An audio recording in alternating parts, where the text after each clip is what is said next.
asked them, I was told that they have subcontracted the repair or the maintenance of the road to the city council.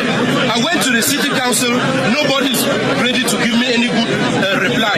I went back to the Chinese, nobody is saying anything. The car you see me with is my car. It slept in mud in the dry season. We are talking about the ending of November, which is supposed to be the dry season in Bamenda. Yet vehicles are getting stuck in mud because somebody is working his money. Enough is enough. So who are you? I am Mancho BBC. I am a normal Bamenda boy. Do you have a permit from maybe government or the CEO of Bamenda to carry on the business? I don't need any permit, and I've told them I will never ask for a permit. I came with my coffin to show that I don't need a permit. If the police are coming, let them come. I'm ready. Let's come. I'm ready. Let's come. I'm ready. Let's come. I'm ready. Let's come. I'm ready. I'm ready. I'm ready.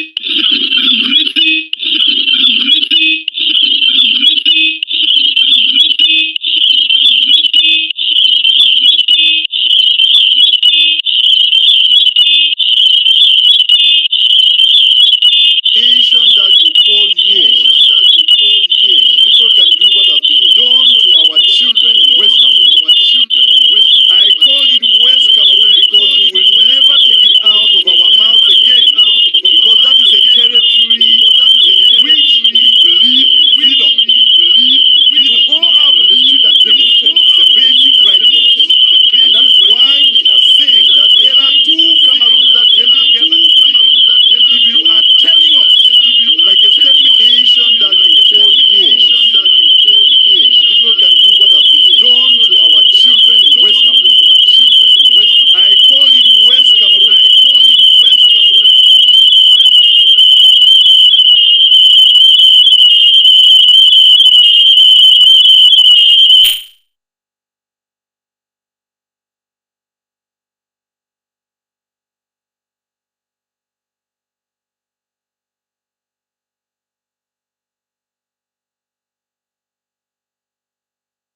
from a secessionist position? Are we going to look at constitutional engineering? Are we going to look at other models that have not been evolved? For those of us who study African politics as a career, we've been dealing with major issues. How do we do balancing in plural societies like Cameroon and Nigeria and other plural societies? What models can work? And how do you deal with a dual society like Rwanda, the Hutu and the Tutsi? And how can you deal with Somalia? All these issues are part of the broader canvas in discussing African politics. Let me now yield to the first person who will pose questions on the history, origins, historical process. Welcome. Well, before I think Maggie, she should unmute. Yes, I have. Thank you very much, Professor. Maggie, you can start. Yes, we're going to start with Professor Anyangwe actually making some opening remarks before I pose my questions. Thank you. Thank you very much, Professor Tonyin Falola, for having me on this show, and thank you, viewers, for coming to the show. Permit me at the very beginning of our conversation to make a few brief remarks before we proceed. I do believe we have enough time to have these remarks and enough time on our hands for the question to be asked and for me to try and answer the questions as best as I can. The preliminary remarks I want to make will touch on a number of issues. The name Ambazonia, which I intend to use throughout this conversation. A brief historical timeline, because this is very important for many of our guests and many of our viewers who perhaps do not know where we're coming from. I'll touch briefly on the issue of territorial integrity, secession, and terrorists, as you know, were being demonized as terrorists, as secessionists, and so on. And I'll also talk about, briefly also, as a personal remark, about the insulting special status, which some presume to be able to give us. And the whole question of being a minority, quite often when I read the press, the international press, or when people write, the first thing they do is to say, well, we're dealing here with a minority. This is why a minority. And then the whole discourse on genocide, I'll just touch on that briefly. And the international community. And I'll answer the question whether liberation is feasible, because this is one of the questions which I think was asked. Now, the first one on the question of Ambazonia. The identity question has always tormented us, right from the word start. You know, we were with Nigeria from 1914 to 1960. Many people thought or considered us as Nigerians. And as you are aware, even the people of Cameroon Republic do refer to us as Nigerians, if they're in a good mood. But even in a bad mood, they refer to us as Biafrans. Thereafter, from 1961 to 1972, we're in a federal arrangement with Cameroon Republic. And during that federal arrangement, we're called West Cameroon. And then from 1972 to date, our territory has been split into two and variously referred to as Northwest Southwest province, Northwest Southwest, now they call it region. So what you see is we are named and called like a child or like a slave who is given a name. And like a child or a slave, we have no say. We've never had any say in the choice of our name. When the British say we're Southern Cameroonians, we say fine, Southern Cameroonians, call us Southern Cameroons. Then at some point they said, no, we're West Cameroon. Then we start calling us West Cameroonians. Then at some point they said, no, we're Northwest, Southwest. We start calling, here people still call themselves Southwestern and Northwestern and so on and so forth. And I understand these days, the Cameroon Republic will refer to as Noso. So I wonder whether we are called Nosoians, perhaps. So the identity issue has been dodging us, has been following us badly. We are simply a people without an identity at all. But I want to submit to you that we need not submit to that those names which are imposed on us. We need to have a toponym of our own. And this is consistent with what an experts meeting of the UNESCO recommended in 1978. And they said African countries should give themselves a name they want to be known and they want to be called by. And that's why you saw a flurry of change of names in Africa, many countries. You know, you have Upper Volta already changed itself, become Burkina Faso, you know, Lincoln like Gold Coast became Ghana.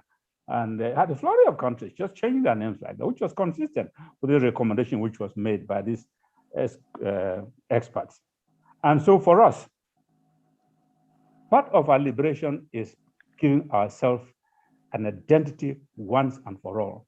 And that identity, that toponym, is Ambazonia. And Ambazonia is the zone on Ambas Bay and the zone in the hinterland. That's where you have the conflation of that zone and Ambazonia. So you have Ambazonia. And this is consistent with how countries name themselves. Even Cameroon Republic was named after crayfish, as you all know. In the Douala area there, the people call it Cameroons, which is crayfish. And the name has stuck with them, you know, so they're a crayfish country. So for us, therefore, our toponym is Ambazonia, and the demonym is Ambazonian. And that puts an end to this confusion about Cameroon. Because when you keep on calling yourself Cameroon, or even when you add the south or west or east or whatever there, people don't hear about that. What they hear is Cameroon. And so that is why one diplomat in America was able to say, we are still unable to rid ourselves from that Cameroon-ness to call ourselves Cameroon. So that's why throughout this discussion, conversation, I always talk about Ambazonia, referring to the territory, and Ambazonia, referring to the people. Now, many people don't realize, and if you listen to what official orthodoxy in Cameroon Republic, they tell us the colonial intervention started in 1884 with the Germans and so on and so forth. Then they go on from there. Very few people, I'll submit, know, and if they know, they've not been able to express it and say, that we have a history that goes far, far, far before even the German proclamation of 1884 in the Douala area there. The mountain today, the Fako Mountain, or Boya Mountain, we sometimes call it, were discovered in between quotes, in 450 BCE, the era before Jesus Christ. Amazing. Very few people ever know that. And Hannah, who discovered it, called it the chariots of the gods. Most have heard that expression, chariot of the gods. That was in 450 before Christ. And then in 1640, the Portuguese were already at that coast along what you now call Bimbia and Tico, that area that they were there. And since then, we've had a connection. After the Portuguese, is the British who came. 1833, Colonel Nichols visited Bimbia, wanted to claim it for Britain. And if you look off the coast of Bimbia, you'll find an island there. It's called Nichols Island. It was named after him. Came in 1833.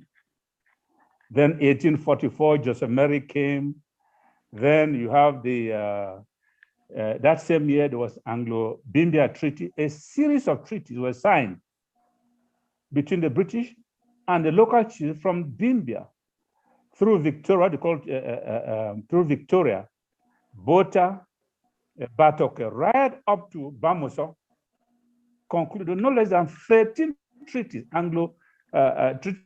British treaties there, which were concluded. So we had this British presence, which was there right up to 1887, sorry. And then famously in 1858, Victoria was founded by the British Baptist Missionary Society and became the first ever settled British colony on the West Coast. And they had a government for 30 years. Victoria, established government there, 30 years. It was only in 1887 that the British, for reasons which, of course, still remain, they decided to transfer all of that territory to Germany. Remember that at that time, when a colonial power came to the coast and took possession of the coast, the theory was that the hinterland belonged to that colonial power, or what was called the sphere of influence. So by having all that coast from Bamoso through Bota, Victoria, Bimbia, which was a thriving town at that time, the printing press was established in Bimbia well back in 1840. Many people don't know that. Now, all of that and the hinterland of that fell onto the British by virtue of the hinterland theory and the sphere of influence theory. So in 1887, that is when the British decided to transfer that to the Germans. Unfortunately for the Germans, in 1885 at the Berlin Conference, a decision had been taken that the Europeans should do away with this sphere of influence thing because it's causing a lot of rivalry between European colonial powers. And they adopted a new theory, what they call effective occupation. In other words, you cannot claim a territory until you have effectively occupied that territory. That is why the Germans, even though you had a transfer, the Germans had to fight their way, every inch of their way to get the territory. You know about the war between the Bakure and the Germans. You know the war that in Kumba, right up to Manfe, Bali, as it goes up, and that's how the Germans were. They had to conquer the territory every inch of the way. Without that conquest, you can't say they had the territory. And unfortunately for the Germans, this whole process of trying to conquer the territory took such a long time, right to the very eve of the First World War. And what happened? The World War started in early August. By the end of August, the British are retaking what they call retaking part of the Ambazonan territory, all the way from Bamoso, come right down to Victoria, right up inwards. And this time they had to push right up to Lake Chad as part of that territory. In 1916, when the Germans were finally defeated in that German colony of Cameroon, the territory was split. Germany had been defeated. So they split in 1916. The British took one little part, bordering on Nigeria, and the French took the rest. The question, why is it that the British took such a small territory? After all, it was the British who captured Douala. Many people don't know this. The British, with the naval power, bombarded Douala and subdued it and took it from the Germans. They left it to the French. The British were the one who captured all the way up to Garoua, Mara, all those places. And British entered Yaoundé. Why is it that they didn't take that territory? The British answer was that, well, we're not interested in additional territory. We wanted something that will give us secure borders with Nigeria. That's what they wanted for Nigeria. And that's why they took such a small territory. So in 1919, what happened was the partition that took place in 1916, Anglo-French partition, was confirmed at the Treaty of Versailles in 1919.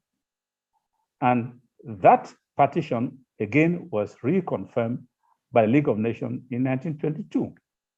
So 1919, legally, the German territory of Cameroon ceased to exist, became extinct. Ceased to exist. Can I make some historical footnote and say, well, the Germans occupied from 1884 to 1916, but that was just a historical note, but it ceased to exist. So during the League of Nations, when they divided the territory, after the partition, the League of Nations said, well, the British should take the part you had already given to herself in 1916. That became what was known as the British Cameroons. A series of British administration ordinances were proclaimed by the British between 1923 and 1929. The effect of that was to divide the British Cameroon into two: Northern British Cameroons and the Southern British Cameroons, but held, as far as the League of Nations was concerned, as one mandated territory. And that situation remained like that until 1946, when the United Nations came along and confirmed again that division: British Cameroon, French Cameroon. And that is where we held. But the partition, the internal partition the British had done, comes Southern Cameroons and Northern Cameroons. Effectively, practically, there were two distinct territories. We never had one assembly of Northern Cameroon. We never had any one political party of Northern Cameroon, not at all. So effectively they were held as two separate territories. And so a plebiscite was held in 1961. The 1961 plebiscite, again, that's where I had some misrepresentation by people who have not read sufficiently the records. The question was, do you wish to achieve independence? Cameroon Republic authorities always choose to forget that phrase, achieving independence. They just jump and they say, do you want to join French Cameroon or do you want to join Nigeria? No, it was, do you wish to achieve independence by joining the Independent Republic of Cameroon or the Independent Republic of Nigeria? And the result of the plebiscite was very clear. It said in the Southern Cameroons, the people expressed a wish that they want to join Cameroon Republic. And now this is one aspect I need to underline, which people also always forget. Joining was understood by the British, the Southern Cameroons, the United Nations, and Cameroon Republic to mean federating. The records are there very clear. There was no other meaning of joining, but federating. And yet I've heard people say, and Cameroon Republic authorities say, oh, at the plebiscite, Ambazonians voted to reunify with and ask, where I never saw any question asking about reunification. There was no such thing. It was never used. It is never used. It is not there on any UN record talk about reunification. So I don't know where they come about. And they couldn't have, because there was no reunification here. In fact, if there was any issue about reunification, that should go with joining Nigeria, actually. You could have been with Nigeria for 40 long years, or 40 how many? So if we went to Nigeria, it was a case of reuniting with Nigeria. We had been with them. You know, we had never been with French Cameroon, never before. So the reunification thesis is a very wrong one. So that decision was made, and in April 1961, the United Nations General Assembly adopted a resolution by which it endorsed the decision of the people of the Southern Cameroons to federate with Cameroon Republic. And that was going to be effective on the 1st of October, 1961, the date of the termination of the trusteeship. But this is where part of our problem started. On the 1st of September 1961, what happened? French Cameroon or Cameroon Republic unilaterally adopted a constitutional document. In fact, it was not even a constitution, it was an amendment to its 1960 constitution, and passed it off as a federal constitution. That's what they claimed was the federal constitution. It was an amendment law. It was not even a constitution, it was a constitutional amendment law, amended this thing. And in that constitution, we're no longer called the Southern Cameroons. They told us that we're now West Cameroon. They gave us that name. So 1st October, that constitution, which the people of West Cameroon never had any say at all, and it was never adopted by the parliament of Southern Cameroon, Ambazonia, came into effect. The irony is, when it came into effect, remember, the constitution adopted by Cameroon Republic alone, without the concurrence of Ambazonia, without even the concurrence of the Ambazonian parliament in Buea. It wasn't. Adopted it unilaterally and imposed it. And in that constitution, they gave us a new name. They were West Cameroon people. And people started calling themselves West Cameroonians. And ironically, what happened was we became a federated state in that federation. And this is something which people have not paid sufficient attention to. And the people of Cameroon Republic would like to turn the record. And that's why they've been trying to turn the record. Because in that 61 constitution, Cameroon Republic ceased to be a sovereign independent state standing on its own. It became a federated state like Ambazonia. And that's why that's why they talked of federating of two states equal in status. The equality in status was respected there. The federated state of West Cameroon, the federated state of East Cameroon, that's what Cameroon Republic became, East Cameroon. So you had a very, very interesting situation where an independent sovereign state now accepted a much more lower status of federated state under an overarching federal government. But immediately that was done, the President Ahidjo, who was a native of Cameroon Republic, decided to start turning the clock around. What did he do? He appointed an administrator in the good old style, colonial style, an administrator to go and minister West Cameroon, even though West Cameroon had a prime minister. And they again would not pay particular attention. If he was inspector of administration or whatever, what was his job? What was the prime minister's job? But we didn't pay particular attention to that. And so we had a situation where West Cameroon was a federated state,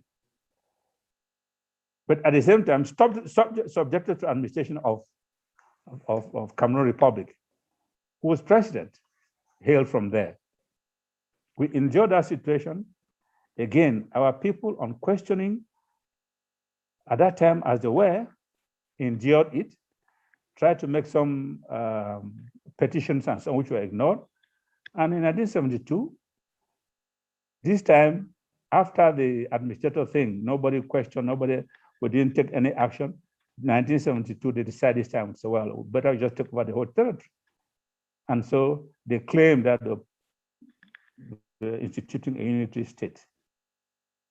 That was the President Ahidjo, instituted a unity state. So the Federal Republic was abolished.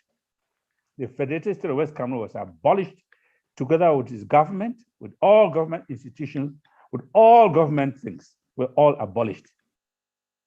And not only that, they were vandalized and looted because the archives in Buea, public service, in the ministries in Buea, everything were simply thrown to backs of military trucks, taken to Yaoundé and set on fire. That was it.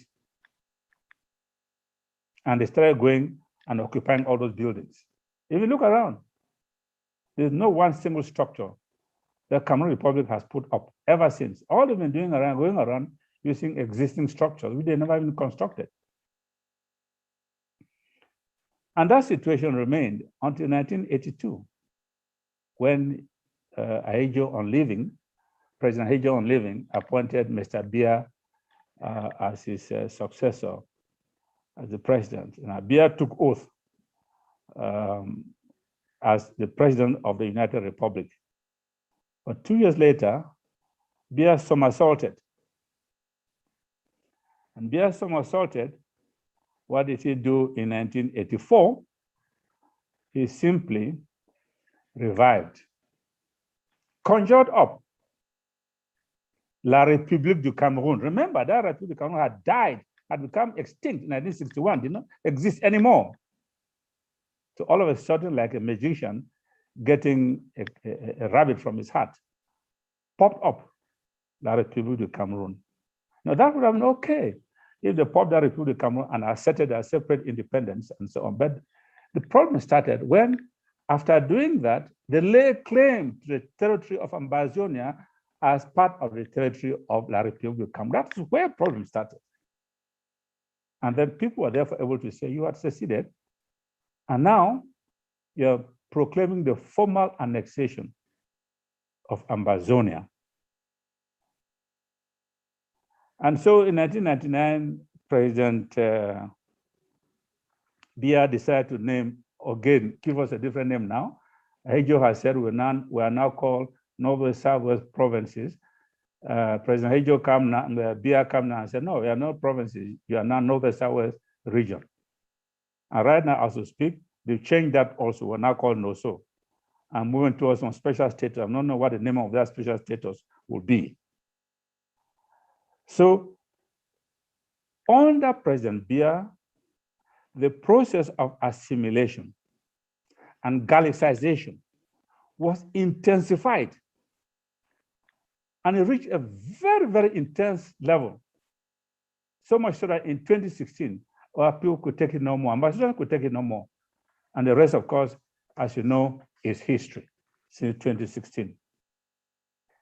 So the point is worth making that while the colonial history of Cameroon Republic dates from the inception of German colonization in 1884, that of Ambazonia began much more earlier.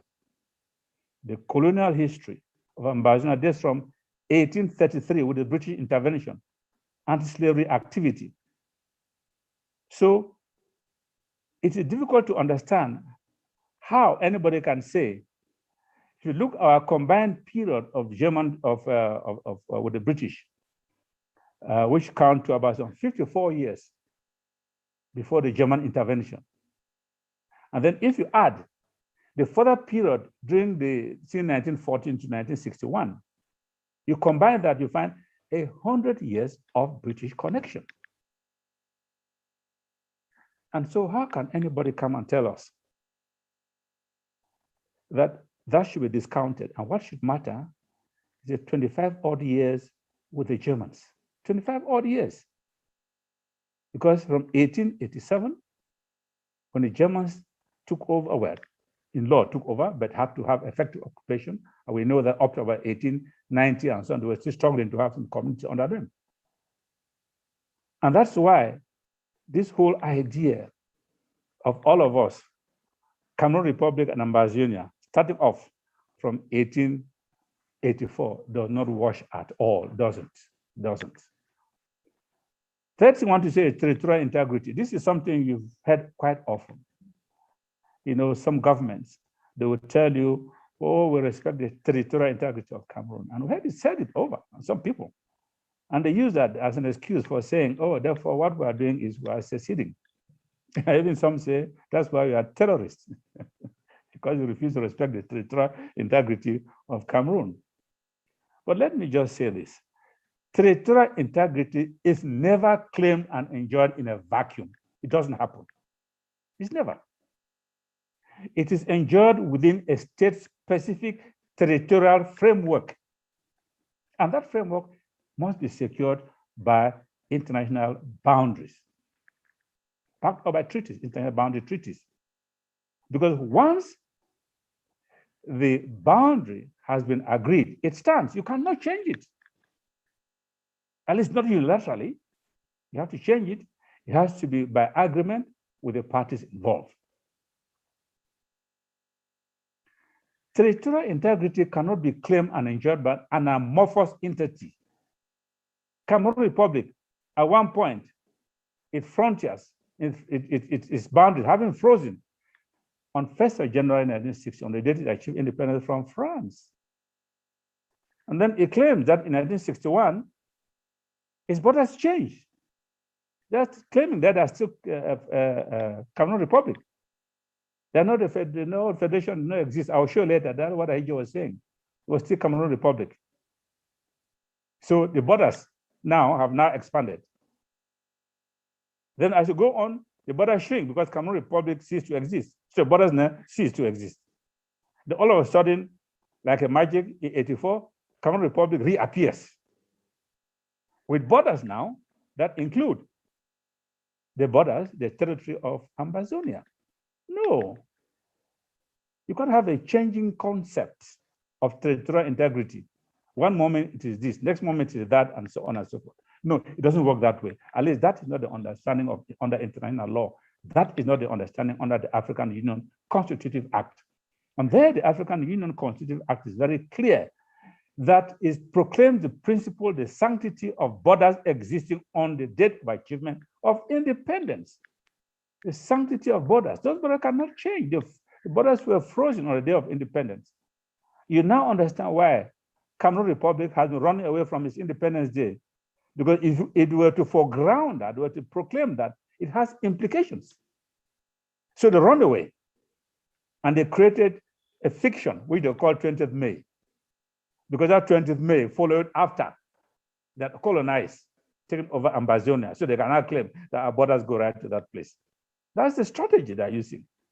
No, but I think you can fool some of the people some of the time, but you cannot fool all the people all of the time. It doesn't work that way. So that is what happened. It must stay within its borders. And when the African Union talks about, they are talking about borders existing on the achievement of independence. That is the territorial integrity we're talking about. It cannot be any other, the integrity of any other territory. It cannot be. So I think people should have that very clear in their mind when we talk about that, you know. Now, if somebody may ask, but so how come Cameroon Republic is claiming the territory of Ambazonia as its territory? Let me submit to you there are three sources of that claim. One, there is a lunatic fringe in Cameroon Republic that says Ambazonians have no territory that can properly be claimed or be said to be their own. And that Ambazonians are simply Biafran refugees who fled from Nigeria during the Civil War and were graciously allowed by President Ahijo to settle on Cameroon territory. I don't know what word to use to describe this kind of thing. All I can say is the people who say those things are actually a lunatic fringe. Secondly, President Ahijo stated in 1962 at his UC party conference in Ebolova that the federating of Ambazonia and Cameroon Republic did not result in the creation of a new state, but simply the continuation of Cameroon Republic. We simply welcome Ambazonia as part of its territory returned to it by the UK and the UN. Sometimes you read someone, you wonder whether these people to leave of the reasoning faculty, I don't understand, I don't know, or they don't read, I don't know. That's what he said in open, declared it. The third source comes from the land and maritime boundary dispute between Cameroon and Nigeria. Now, this is the reasoning. The reasoning is that the International Court of Justice declared that sovereignty over the Bakassi Island belongs to Cameroon Republic. And therefore, they argue, since sovereignty over Bakassi belongs to Cameroon Republic, therefore, the whole territory of Ambazonia belongs to Cameroon Republic. Again, incredible. And these things are said, some of people, some of them who are supposed to know. The law is very, very clear. The issue of sovereignty over Ambazonia or title to Ambazonia, even the Bakassi, was never before the court. A court of law does not decide issues that are not placed before it and argue before it. It doesn't do that. So where you have people coming from with all of these ideas, I do not understand. So first of all, that case was not about sovereign title to Ambazonia. No, there was no such thing. The court was not requested to pronounce itself on the legality of Cameroon Republic's occupation of and rule in Ambazonia. That was not put before the court.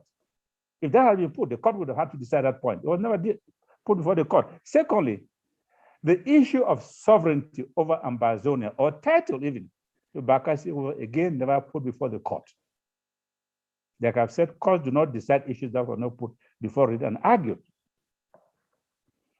The final point on this to make is that the decision in that case, like any other decision of the International Court of Justice in a contentious matter, has no binding force whatsoever except as between the parties to the case and in respect to that particular case. So the decision in that case has no binding force of law in the relation between Ambazonia and Cameroon Republic. And for all we know, the issue might still be open. So sometimes I don't understand how, and some of these things are said by some people who are supposed to know better in Cameroon Republic. Now, a fourth source of this whole thing of claim to territorial ambassador derives from the case which we submitted at the African Human Rights Commission, the case of Kevin Gumne against Cameroon Republic. And in that case, Cameroon Republic claimed sovereignty rights to Ambazonia. And what it said was the process of decolonization of Ambazonia gave Ambazonia to us. Again, they're referring to 1961 plebiscite. And they're arguing that, at the plebiscite, the vote meant that the people of Ambazonia decided on their own simply to give their territory and themselves to Cameroon Republic. For what? I don't know. It has never happened. Why would they do that? That would have been collective suicide. And next one is, and you heard this when Bia was being interviewed by Mo Ibrahim in Paris. What did Bia say? In his warped logic, Bia identifies German Cameroon as his country. He says, my country, Cameroon, the German Cameroon, that's his country. And then from that premise, he proceeds to argue that because Ambazonia was at one time part of that German Cameroon, which is his country, therefore, Ambazonia is part of his country, Cameroon Republic. I don't, frankly, even a beginning student of logic would not think that way. But that's how he thought. And I'm sure he went home sleeping, feeling fine. He did it. And he demonstrated that Ambazonia is part of Cameroon Republic. And the final one is something which we don't pay attention to. If you notice, there has been what I call the cartographical incorporation of Ambazonia in Cameroon Republic. And that is the source of the error that comes from outside. When people say Ambazonia is part of Cameroon Republic, what are they actually saying? They've picked up a map and they look at it and they see it drawn there and right there, Cameroon. So they say you're part of Cameroon. But that is simply a cartographical incorporation without authority and without the permission of the people of Ambazonia. And this is consistent. This is what happens quite often throughout history. And I'll give you just a few examples. When we were with Nigeria, look at any Nigeria map at that time. We're included as part of Nigeria. Was that correct? Of course not. You see, the person who draws up a map simply takes those things. The cartographer does not guarantee that the lines he puts on a piece of paper represent the true situation on the ground. No, he doesn't do that. He just puts that often. Recently, Eritrea drew up a map, and that was the cause of war between Eritrea and Djibouti, and represent part of Djibouti as part of the territory of Eritrea. Put out those maps. Fortunately, when Djibouti saw those maps, protested, argued and argued and argued and argued and argued. And that's what we ought to have done. If you don't argue, the situation goes on and people began to come to settle opinion that, well, that is it, it's part of it. Look at any country that achieved independence, you see. At some point, some countries try to be very, very smart. If you look at the map of Morocco, it includes the Western Sahara as part of Morocco.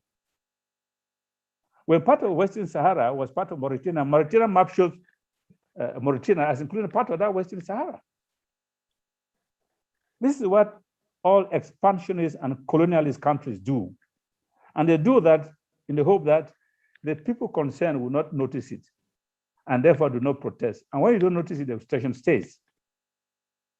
Libya at one time got the Algiers Strip from Chad and started issuing maps which showed the Algiers Strip as part of Libya.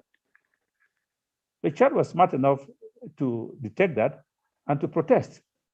Libya was forced not to withdraw the maps. So we, in a sense, went to sleep and allowed that situation to prevail. We didn't do anything about it, we have protested. And I think part of that protest is our liberation struggle right now.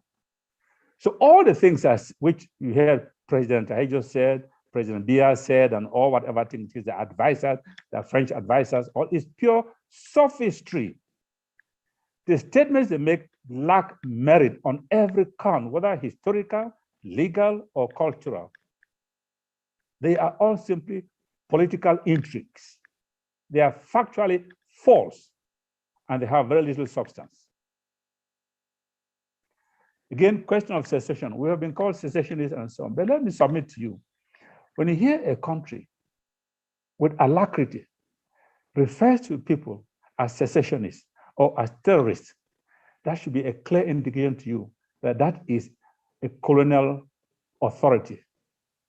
Colonials are fierce, they fear the oppressed. When the oppressed rise, they fear.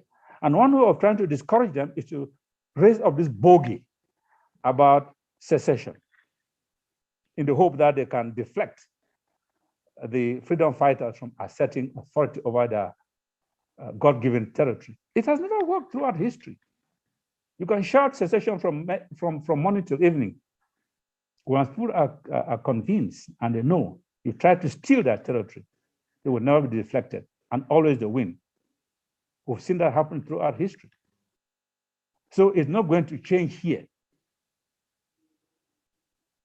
So we, Ambazonians, it's not only now, since 1961, we've always been called secessionists, we've always been called terrorists. Remember, for Cameroon Republic, the federation was simply secession. And anybody talking about federation is a secessionist. But I don't think anybody has ever bothered about that. The point about secession, let me say this is, although I hear many people talk as though secession is a crime and so on, frankly, international law is completely indifferent to secession. Whether a territory secedes or doesn't secede means nothing to the international law. There is no international law rule that prohibits secession, not one. And it cannot even be.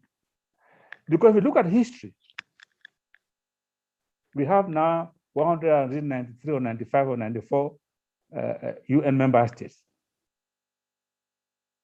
There's no one of them that has come into being without undergoing a process of secession from an existing power or state.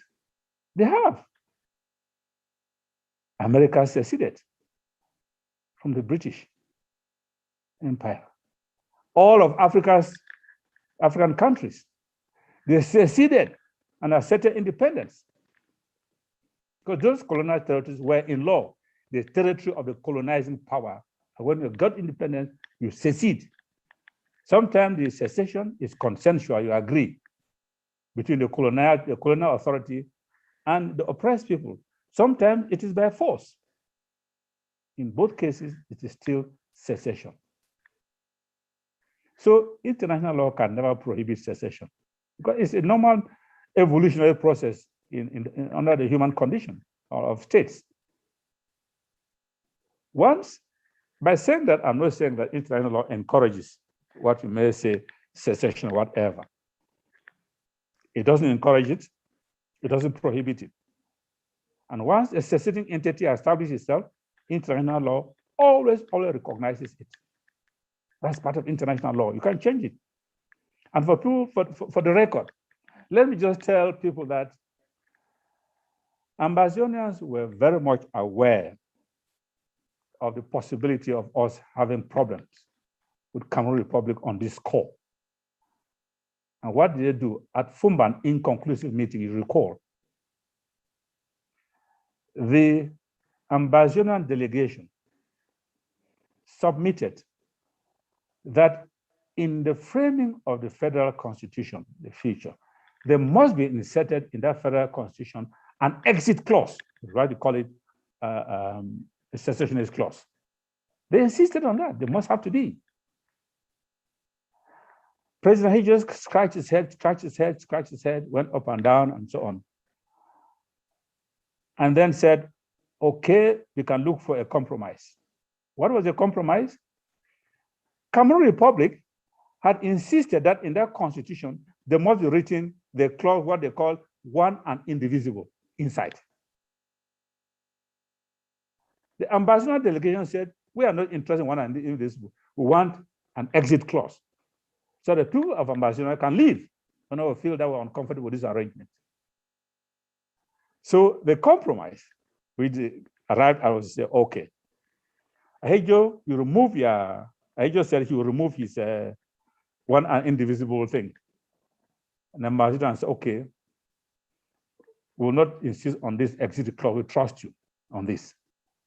So by removing the clause, one and indivisible means you do recognize that our political association doesn't make us one and indivisible. At some point, the relationship may break up. So that's why in the federal constitution, you never saw anything like one and indivisible thing. Ahijo a letter to revive, bring in that thing about one and indivisible. Again, another breach of confidence. Another particular moment, Ambassador had the right to have insisted on the exit clause. But Ambassador could not, because neither the 1961 Constitution, nor 1972 Constitution, or Bia's own constitutional arrangement, Ambassador was not involved in any of those things. Even the plot to murder the Federation, not a single ambassador was involved. They were all people of French Cameroon origin. So always been at the back seat, not involved in anything. So the idea of terrorist even is even more damning, because if you look at it, it is Cameroon Republic that is more of a terrorist state. And it has demonstrated this in many respects since 1961. Many people don't know. Colonial terrorism is a very serious thing. It's a very bad thing. Because apart from the colonial oppression, the political oppression is added on top, colonial terrorism, violence which is used to subjugate the people and to keep them so that they don't rise up against the colonial authority. That's what colonial terrorism is all about. And French Cameroon, Cameroon Republic has always, from the word go, even when we had not in August 1961, resorted to terror. Why do you think they love Calais so much? Calais, for those who don't know, is a cordon and search operation which the armed forces mount against civilians. Drag people out in the night, beat them and so on, and do whatever they want and under the guise of some security reason. You know, this has been going on. Professor Anyangwe, you've been talking for 52 minutes. Oh, sorry. I felt there was some of this which I needed to, but perhaps I'll just end here. That's fine. You've been speaking for 52 minutes, and you've provided a long history, and we appreciate it. You've caught into the time of Miss Maggie Kilo. Unfortunately, I will allow only 2 questions so that we can move to the outcome. Maggie Kilo, please, 2 questions. I thought we had 4 hours, so that's why. Yeah, okay. That's okay. Okay. Thank you very much, Professor, for that historic analysis presentation, which makes my job very easy. So I'm going to ask you, once the Amazonian leaders realized that the regime of Amadou Ahijo had violated an important article of the Constitution that dealt with the maintenance of the federal system of 2 equal states. What actions did they take, or have they taken over the years to rectify the problem? And why have these measures not yielded any fruit, if they have at all? What fruit have they yielded to the people? First of all, I think I'll answer that very. There was none in 1972 when President Ahijo did what he did. There was none. I think my interpretation is that it was so such a shock. If you follow those events, Ajo with his conspirators had worked up all of that thing, then he came to what was then the National Assembly. It was all well orchestrated. They first went to Political Bureau, and 5-10 minutes later, they were in the National Assembly. Now, Ajo made that thing. You could see how all the people of Cameroon Republic stood up and in thunderous applause. And remember, and that arrangement, how many people we had there from West Cameroon? Just 10. They were so taken aback by this whole thing that they didn't have any appropriate response. Like Plural said, like in a bewildered mood, we had no choice. I mean, this was completely unawares. And the anecdotal event is that there were some MPs who wanted to take action to revolt, and they went and met at the home of the late Dr. Fondon. And according to this anecdote, Dr. Fondon advised that, well, this thing has done, we've been taken completely unawares. Let's not do anything. Let's leave the battle to be fought by the younger generation that is coming. And they left it at that. Now, having left it at that, the leaders started a process of conscientization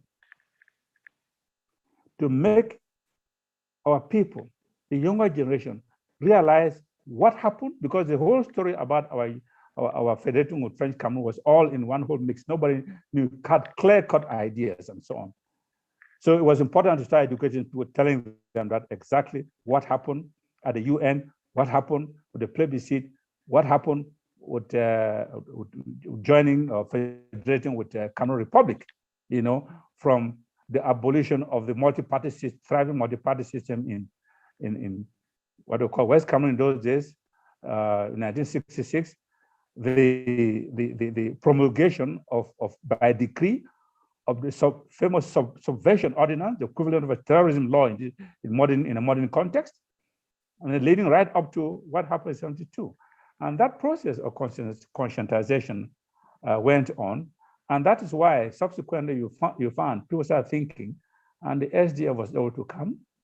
You found the SCNC, the Anglophone conference that were held, coming on, and all these processes were as a result of what happened in 1972. And we find ourselves today where we find ourselves.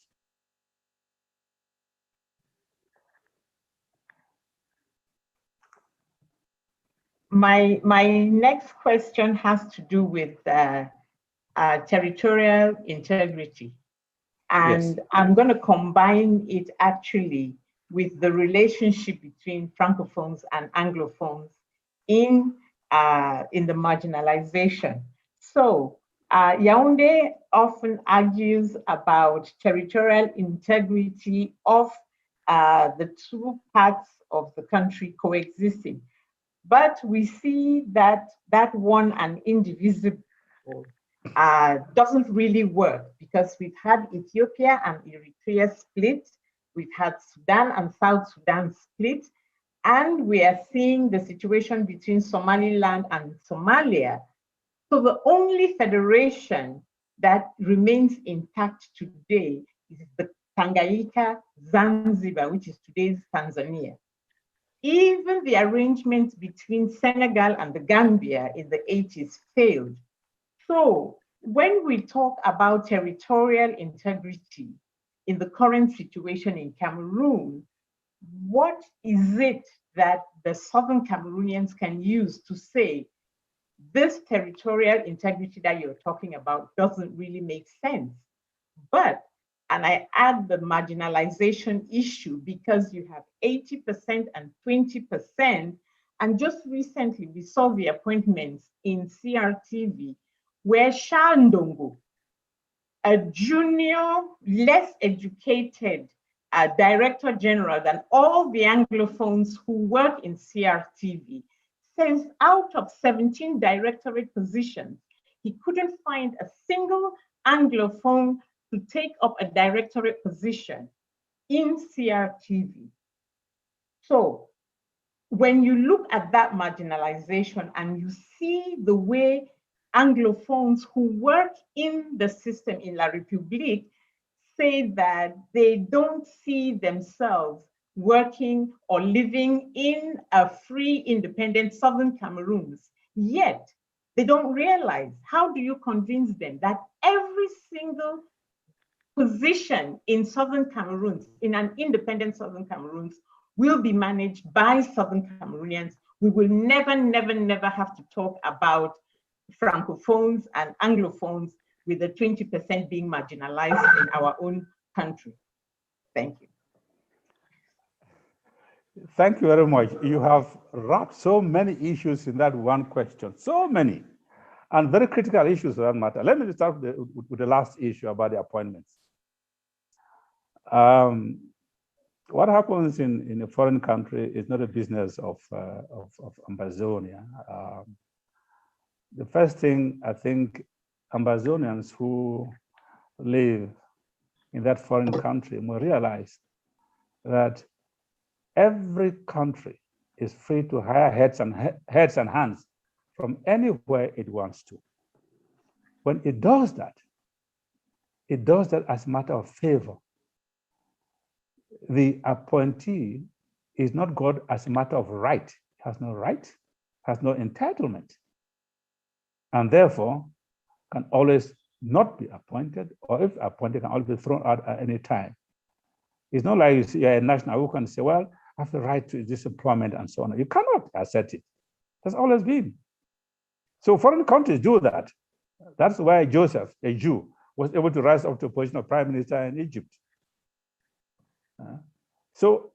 And the European countries, they had a tradition of hiring sailors and soldiers from other countries to fight their wars or to explore for them and so on. So it's a tradition that's been going on. And in the colonial system, the French had a lot of French Cameroon people in their system. So these Ambazonians who are there will learn the hard way that when you are in a foreign country, there's nothing you can claim as a matter of right or an entitlement. Everything depends upon the goodwill of that country. Doesn't matter how you shine, you might shine like a star. They may decide to ignore you. You have no recourse at all. So I think they will learn in the hard way. And I think they do understand that in their own home country, they are not going to face all these kind of problems which they are facing, Because even in your own home country, you are entitled to challenge the appointing authority. You can challenge them and say, well, I have been bypassed for appointment for this ground, for this ground, and so on and so forth, and allege other discrimination or some other reason. But in a foreign country, you cannot do that. To ask you have no standing at all. Who are you going to try to want to contest what we are saying? Now this links up with the other issue which you raised, the issue of minority. Again, when you hear, and I see this often, journalists, when they start writing, the first thing they put forward to say, oh, what they call Anglophone, 20%. And what they call Francophones, the Cameroon Republic, are 80%.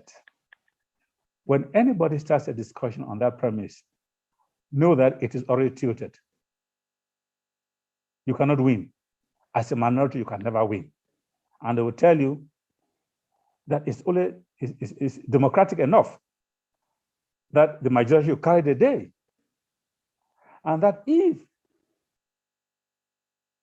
we have to, there's something which we have to listen, we only listen to you, that's all. It's a minority will listen. But we're not bound to take their views. We are just a minority.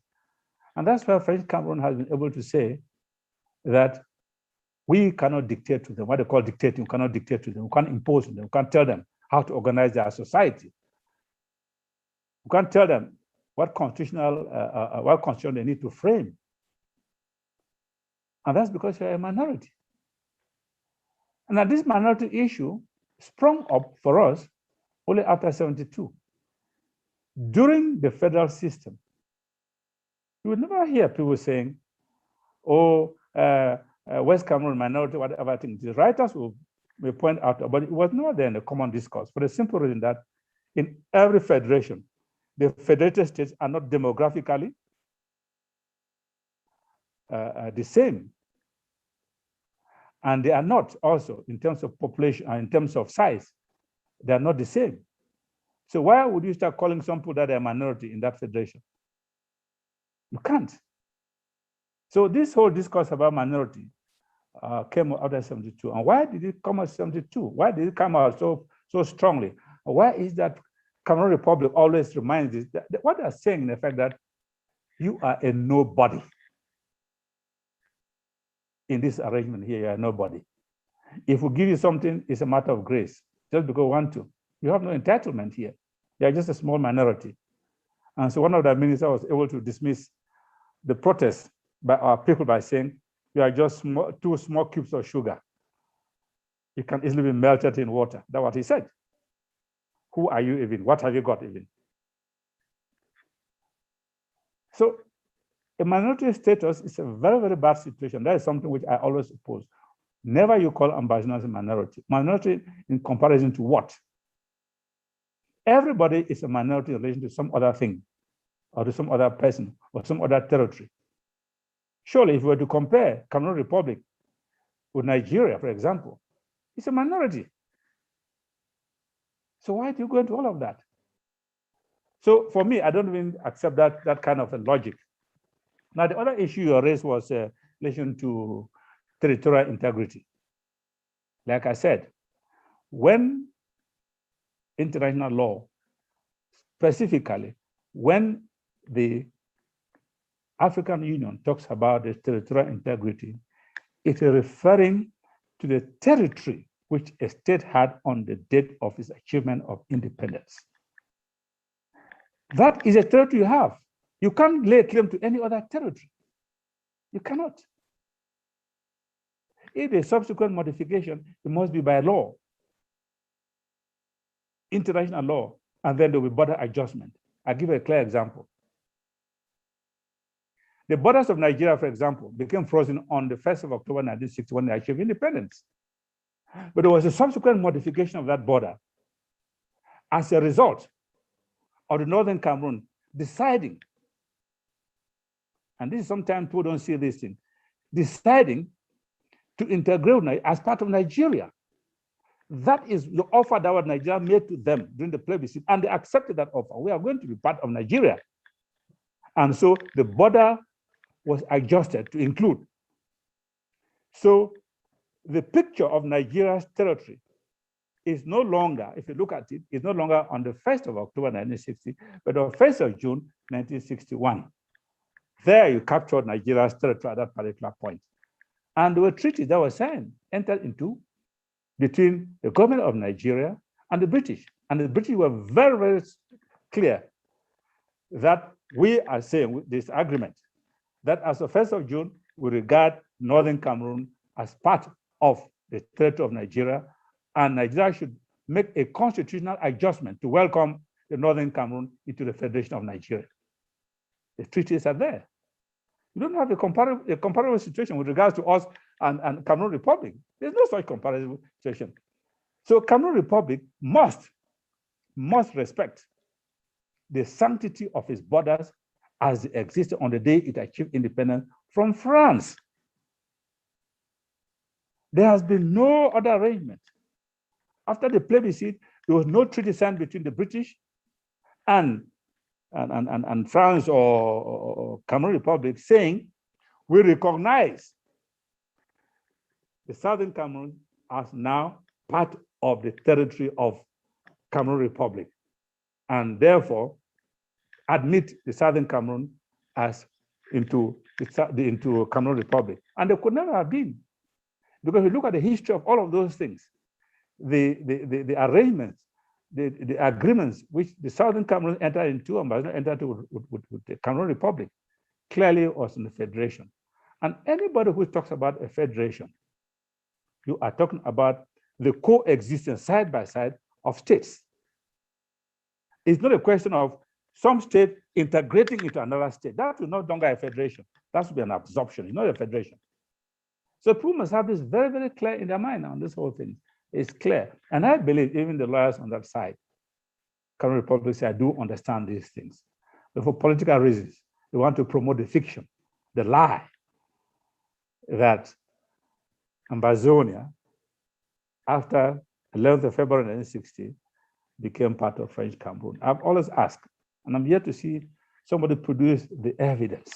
There's none. And I know of no international organization that has recognized, adopted a resolution. I know of no parliament in the world, and I know of no government in the world that has come out with an agreement, with a resolution saying Ambazonia is part of the territory of Cameroon Republic. They cannot even do that. Thank you so much, Professor Anyangwe. I want to also thank Magikilo. We want to move on to the next segment to pose questions on the outcome. What are the consequences ongoing of this struggle? Let me call on our next speaker who will pose questions. I want to give 20 minutes to this segment. Please.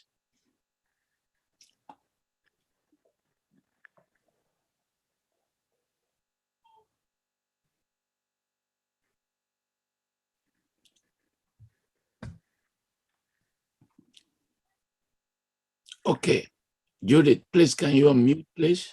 Yes, thank you. I couldn't unmute. Okay. Yes. Thanks, Professor Falola, for organizing this, and it's really an opportunity to get some issues clarified. And dear Prof. Anyangwe, it's a pleasure for me to have this opportunity to chat with you. I will break down my conversation with you into 5 topics, and will be quick based on time constraints. So I'm going to bring up the humanitarian situation, the human rights situation, tolerance, responsible leadership, and international recognition.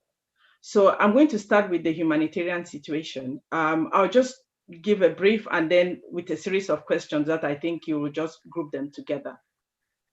As of May this year, the United Nations Office for the Coordination of Humanitarian Affairs, that's OCHA, reported grim numbers.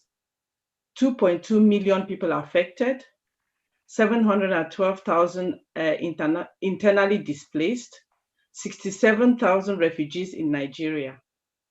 Bear in mind, these numbers only reflect people who have bothered to register with the authorities. Many more are in the bushes or too afraid to come forward. This is a dire situation, especially with villages burned, houses razed to the ground, and healthcare and educational facilities shut down or not working. This is a huge burden on the population for the common man on the street. This is not sustainable. I don't believe the population was prepared for this outcome. Correct. So few questions on this. Did the frontline groups foresee this, and how prepared were they for this? What resources are the frontline groups and leaders putting in place to alleviate the sufferings of the people? Are the frontline groups collaborating with international non-governmental organizations and helping to work with the armed groups to allow humanitarian access? What is the current situation on school closures? Okay. Back to you. Thank you, Judith. You've described a very dire situation there, and you therefore can understand why we've been insisting on many things, on ceasefire, intervention, and all of that, and so on. Nobody will be left indifferent, that kind of situation. And as you say, the statistics there are even just partial, not full. Was this situation foreseeable? Was the leadership prepared? Answer is no. Remember, you recall that this thing was thrust on the people of Ambazonia. They were never prepared for it. War was never in the contemplation of anybody at all. But never. And I think the thinking was that, well, we'll do a protest and like a civilized society, which we presume the Cameroon Republic was, and we should have known that they are not, they will listen and then have this thing resolved. But unfortunately, it never happened that way. The response to that was the use of deadly force, violence, murder of people, killing, not just one or two people, the young, the old, the elderly, the children, and so on and so forth. And the unleashing of war made matters worse. We're not prepared for war. We didn't have one single soldier, nothing, and so on. So we're completely taken unawares in all of this. And so when that happened, if we're in a normal situation where you have in other liberation movements where they're prepared, that we are going to take on the colonizer, they organize themselves, they have a movement, and they get some training, and they try to get some backing ideologically from some power and so on, then all of us you can say, well, we are going to do this thing, or we're going to launch a liberation movement. And therefore, what may likely happen would be A, B, C, and D, and so on. But this is not what happened in our own situation. There was no preparation. There was no liberation movement that was created anywhere. There was no soldier, there was nothing. So this thing came like a bolt. But having suffered initial shock, the people had to reorganize themselves and say, look, we can't let the situation. And so therefore, comes to the second limb of the question, which is that of resources, saying, look, this is what has happened. We therefore must organize ourselves and make sure we have resources, things, doesn't matter how small it is, to look after refugees, see a way which can alleviate the suffering of the internally displaced persons, and so on. And I must say, for people that were never prepared for anything like this, and for people who, as you know, the generality of our people are not wealthy people. I've always teased people and said, tell me one single ambassador you can go to knock at the door and say, give me $15 million. There's not one, not a single one. That's to show the level of our pauperization, the way we've been made poor. So efforts were made to try to help. Not to help, and it's now a matter of obligation, not been helping. People who are in the refugee camps, as you say. Of course, the first call was to get the UN that assumes responsibility in this whole thing to get involved in it. Because first of all, they have expertise, they are well connected, and they've had experience in this thing all over the world. Extend that experience to our people so they also could benefit from that. So that is what, in my view, happened in terms of resources. And to be fair, I think they've done a commendable job. At one point, I went to some refugee camps and I saw myself the efforts that were going on. And I'm so impressed by a number, especially of our female compatriots, the wonderful job they are doing there for the refugees and the efforts they are deploying there, which is very, very good. And for me, I think it is something which we need to continue. The third aspect, collaboration with outsiders. To the best of my knowledge and belief, efforts have been made to reach out to relevant, appropriate bodies that could give one form of assistance to another, not just in relation to the refugees and not just in relation to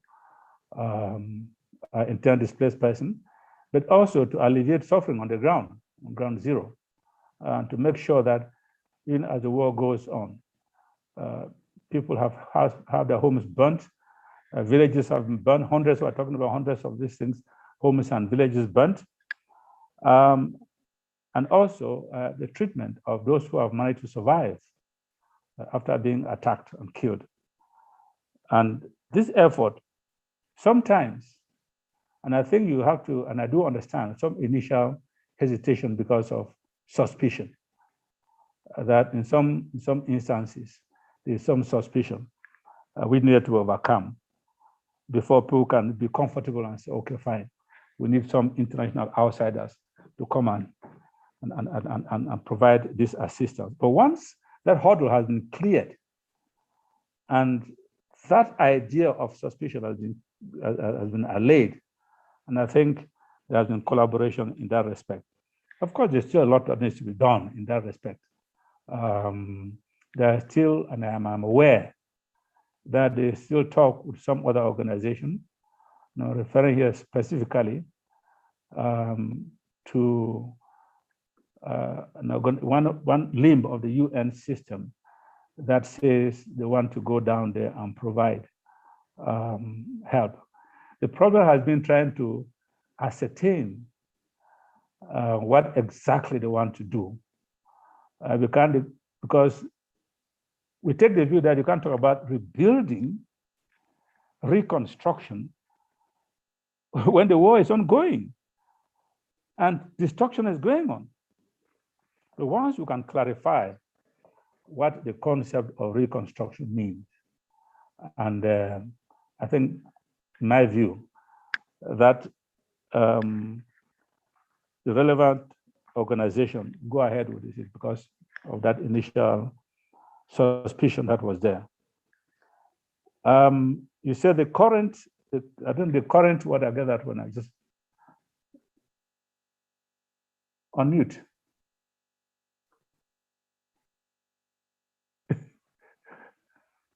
Okay, sorry, the host was not allowing me to unmute, but now I can. Oh, okay, sorry. Yes. Yeah. So no, the last question on that one was about school closures. Where are we today? Oh, yes, sorry, yes, yeah, thank you, yes. What's the current position of school closure? The current position, as far as I'm aware, is that parents are free to send their children to school wherever they want and however they want. But making it clear that they assume responsibility, whatever happens to their children when they send to those schools and so on. And this is informed by the fact that we've seen situations where parents have, I don't want to recall the Kumba situation, send their children to school, and certain things have happened. It need not only be death. And I'm sure you are aware of reports that came of how many hundred, all of a sudden they found in one, well, let's call it a division of girls who were pregnant through rape by these military forces. So those are the kind of things we have thought we could initially try to avoid and so on, but it hasn't worked. A lot of pressure, okay, children should send to school. So we say, fine, let children go to school. And indeed, they are going to school. There are schools that are open. And in some areas, I'm aware too, that some people have tried to set up community schools, especially areas where schools have been burned down. And especially in places where distances to school is so far and parents are afraid. You know, you don't want the child getting in the morning, walking to how many kilometers to go to school. So they try to organize themselves to have schools much more nearer home, where in the event of anything, parents can rush and try to get their children back and the children can run home and so on. That I'm aware of that. Thank you. Okay. So the next question, it's on human rights abuses. I know this is a thorny subject, but I think we all have to face the music. Yes, indeed. And I am sorry to be the bearer of the question, but I think on a personal note, I have to ask. Yes. There's been accusations of human rights abuses committed by both sides of the conflict, and we need to accept that. We all agree the responsibility to protect the population lies with the government, and that the non-state armed groups took up arms in self-defense, but that does not excuse any form of abuse. So with reports of abductions, kidnappings, rape, and killings, what are the frontline groups doing to curb these infractions?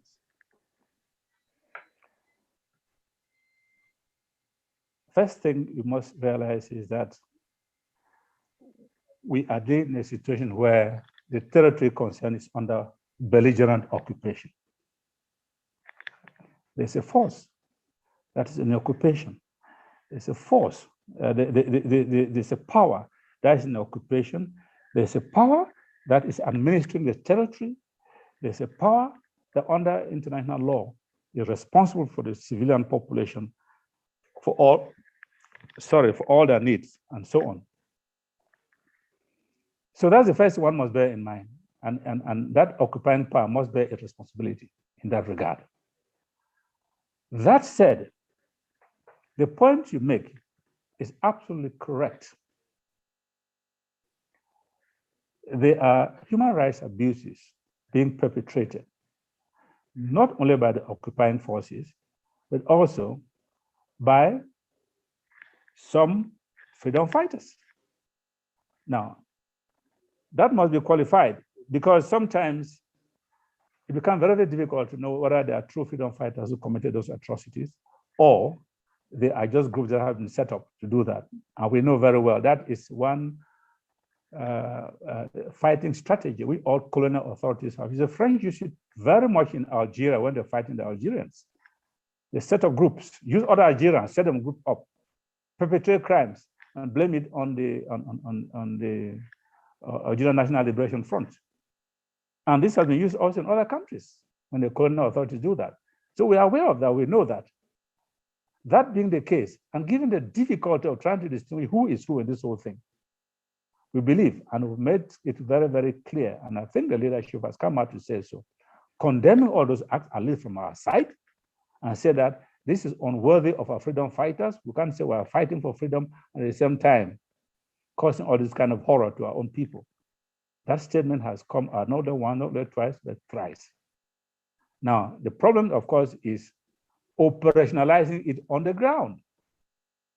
But that presupposes that the leadership has full authority to operate on the ground and do whatever it wants to do to stop all of this whole thing, which, as you know, is not possible because territory is under belligerent occupation. There's an occupying power that is there. And because of all these difficulties, we have consistently invited, called upon the United Nations that they must send in, or they should send in, a team of investigators to go and probe the commission of atrocities in the territory of Ambazonia since 2016. Whoever is found guilty, if freedom fighters are found guilty, we have no problem with that. If they have to defer to the ICC, fine. If there are Cameroon Republic forces who are guilty of that, and if Cameroon Republic is not afraid of this, it shouldn't be afraid of any investigation. That has been our call, and we still make that call, that the investigator should go down there and carry out this investigation. That is the only way we will know who is who has done what, and what the level of crimes they've committed. Thank you.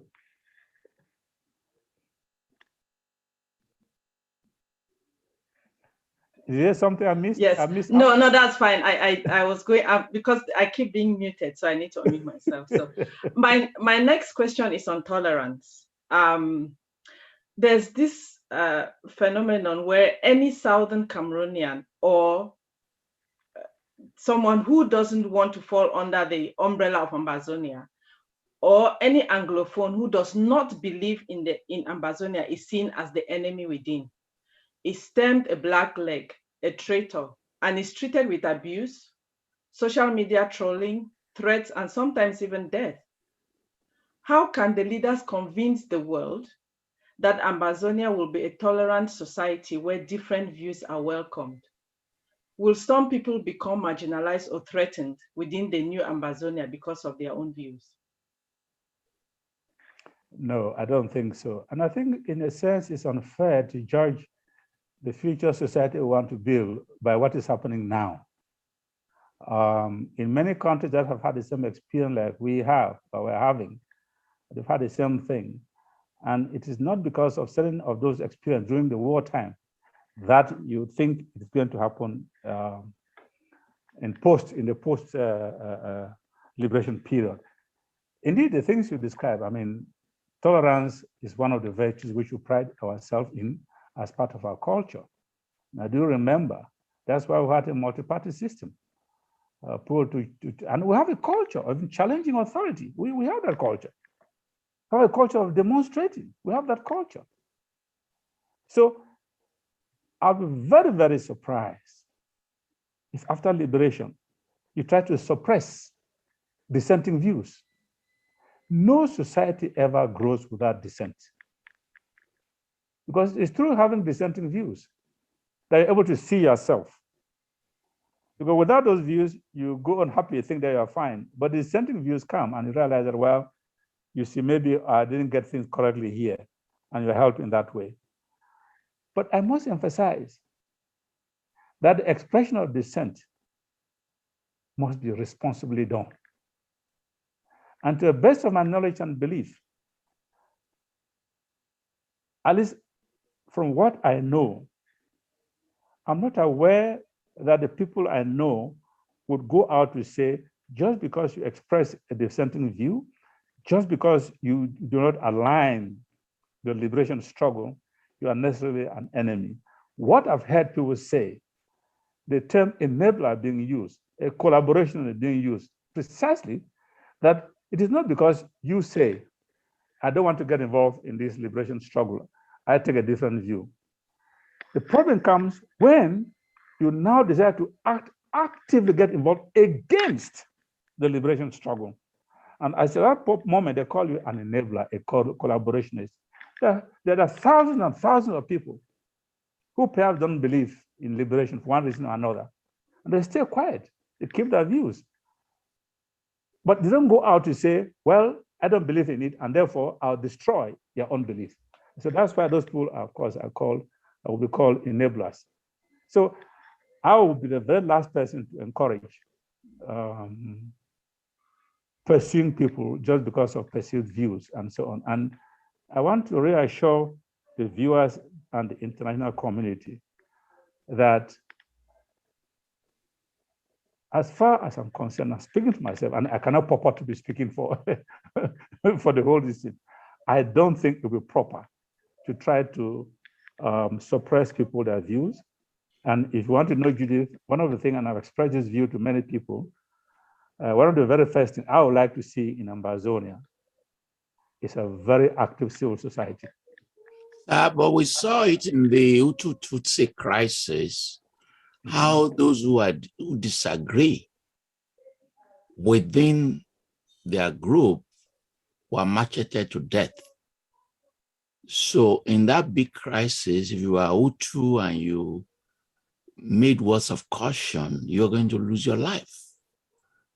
So I understand where Judith is going, and there must also be a need to protect, not only to encourage dissent, but to also protect the lives of those who disagree.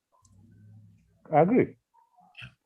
That's why for me, I said, I'll encourage actively civil society. I know what civil society have done in countries I'm visiting and where I am. And many of the achievements have been because of a very, very active civil society.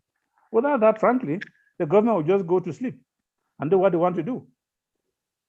So I was just saying one aspect of the thing for me to show that I would like to see that happen. And that civil society, of course, will have to be protected constitutionally. It's not just saying that how to protect it constitutionally, not even by ordinary law, but constitutionally. So I can carry on his activities without fear or favor from any quarters. Okay, thank you, Prof. I hope I still have time. The next question is on responsible leadership.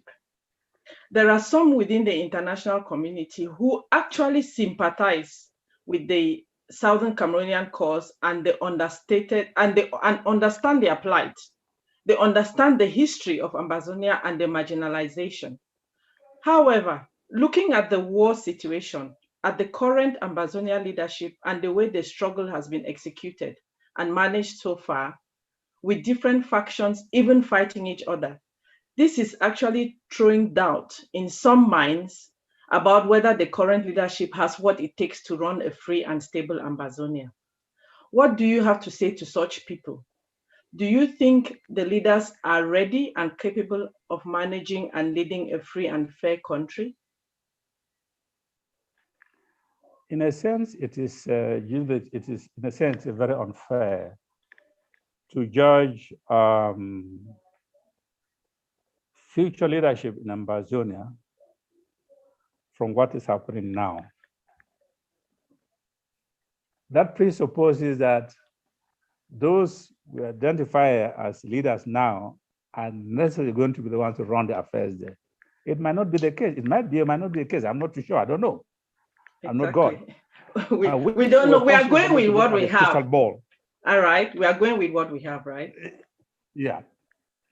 So I'm saying, if I could crystal gaze or to consult an Ezemo or a Dibia, I will do so to be able to determine whether this person here is going to make a good leader or not, and then say perhaps we should just say no, he can't be a leader. Unfortunately, that's not the case. And I'm saying that our friends outside must try to bear with us. Like I said, we're never prepared for this whole thing. If you look at other organizations that fought liberation wars, they prepared and they selected leadership. You had a political wing, you had a military wing, and the political wing was well structured. You had a military wing was well structured with a straight command system. So you had control over everybody. You know that, and so on. We're never prepared. We're never prepared for that. And so that created a lot of problem for us. And leadership emerged in the circumstances and have been trying as much as they can to do what they can.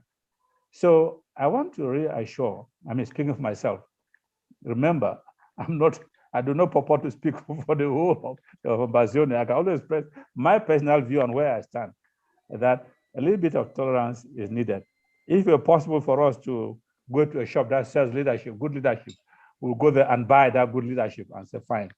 But also remember that we have to learn as we go along. And this is all part of the learning curve for liberation in our system situation.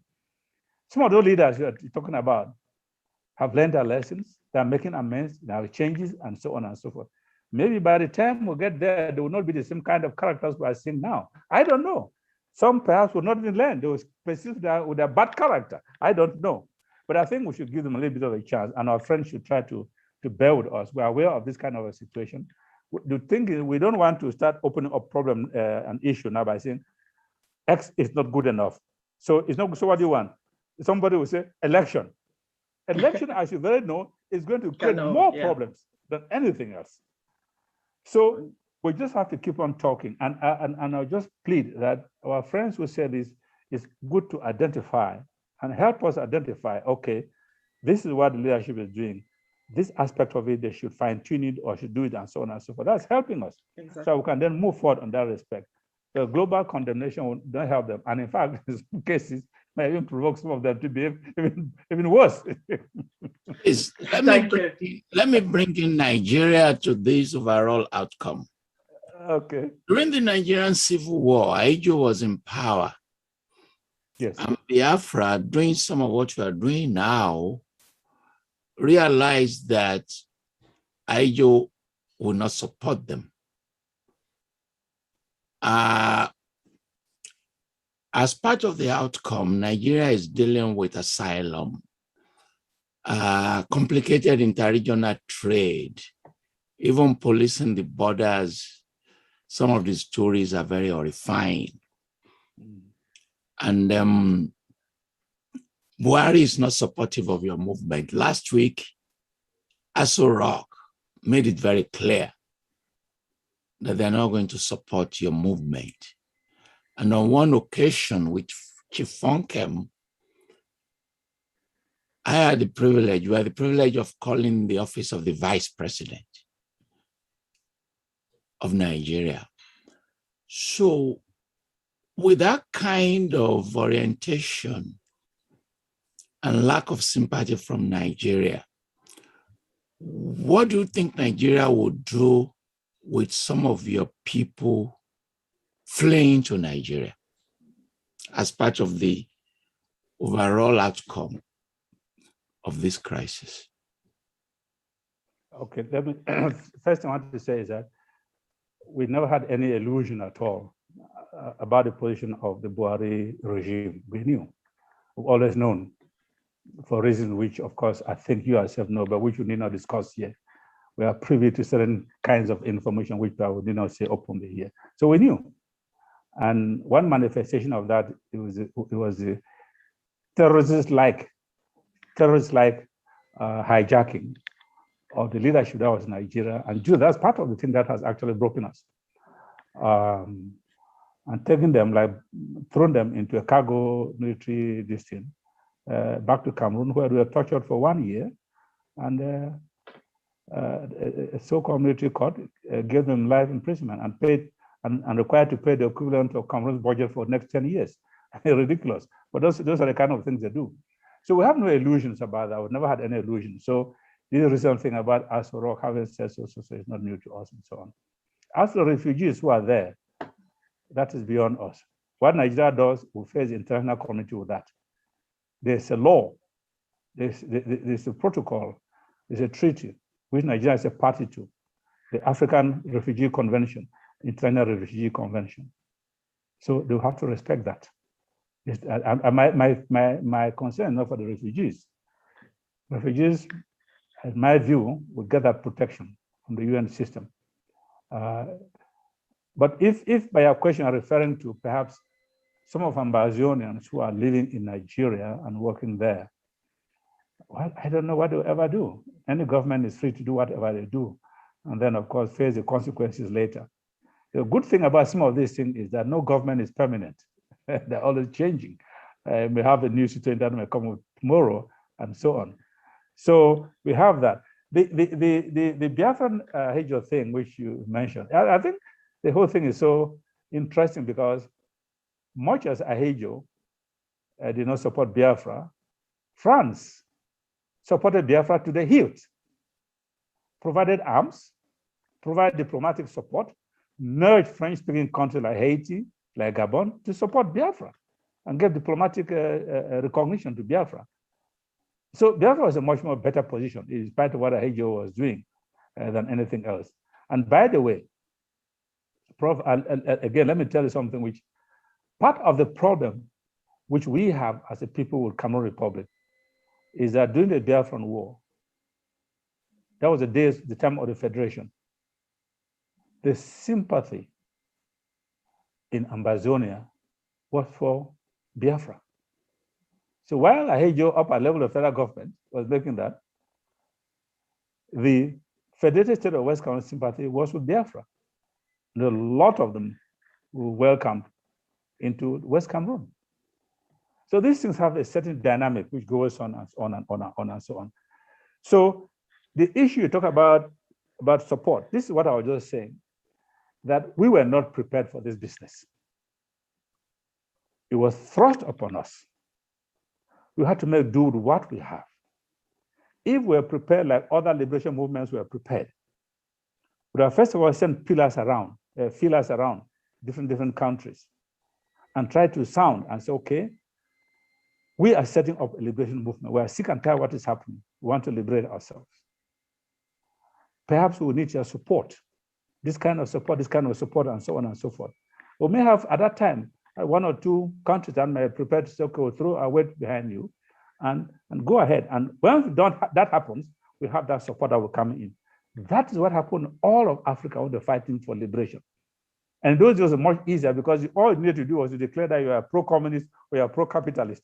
If you say you are pro-communist, you had the Chinese and the Russians on their side.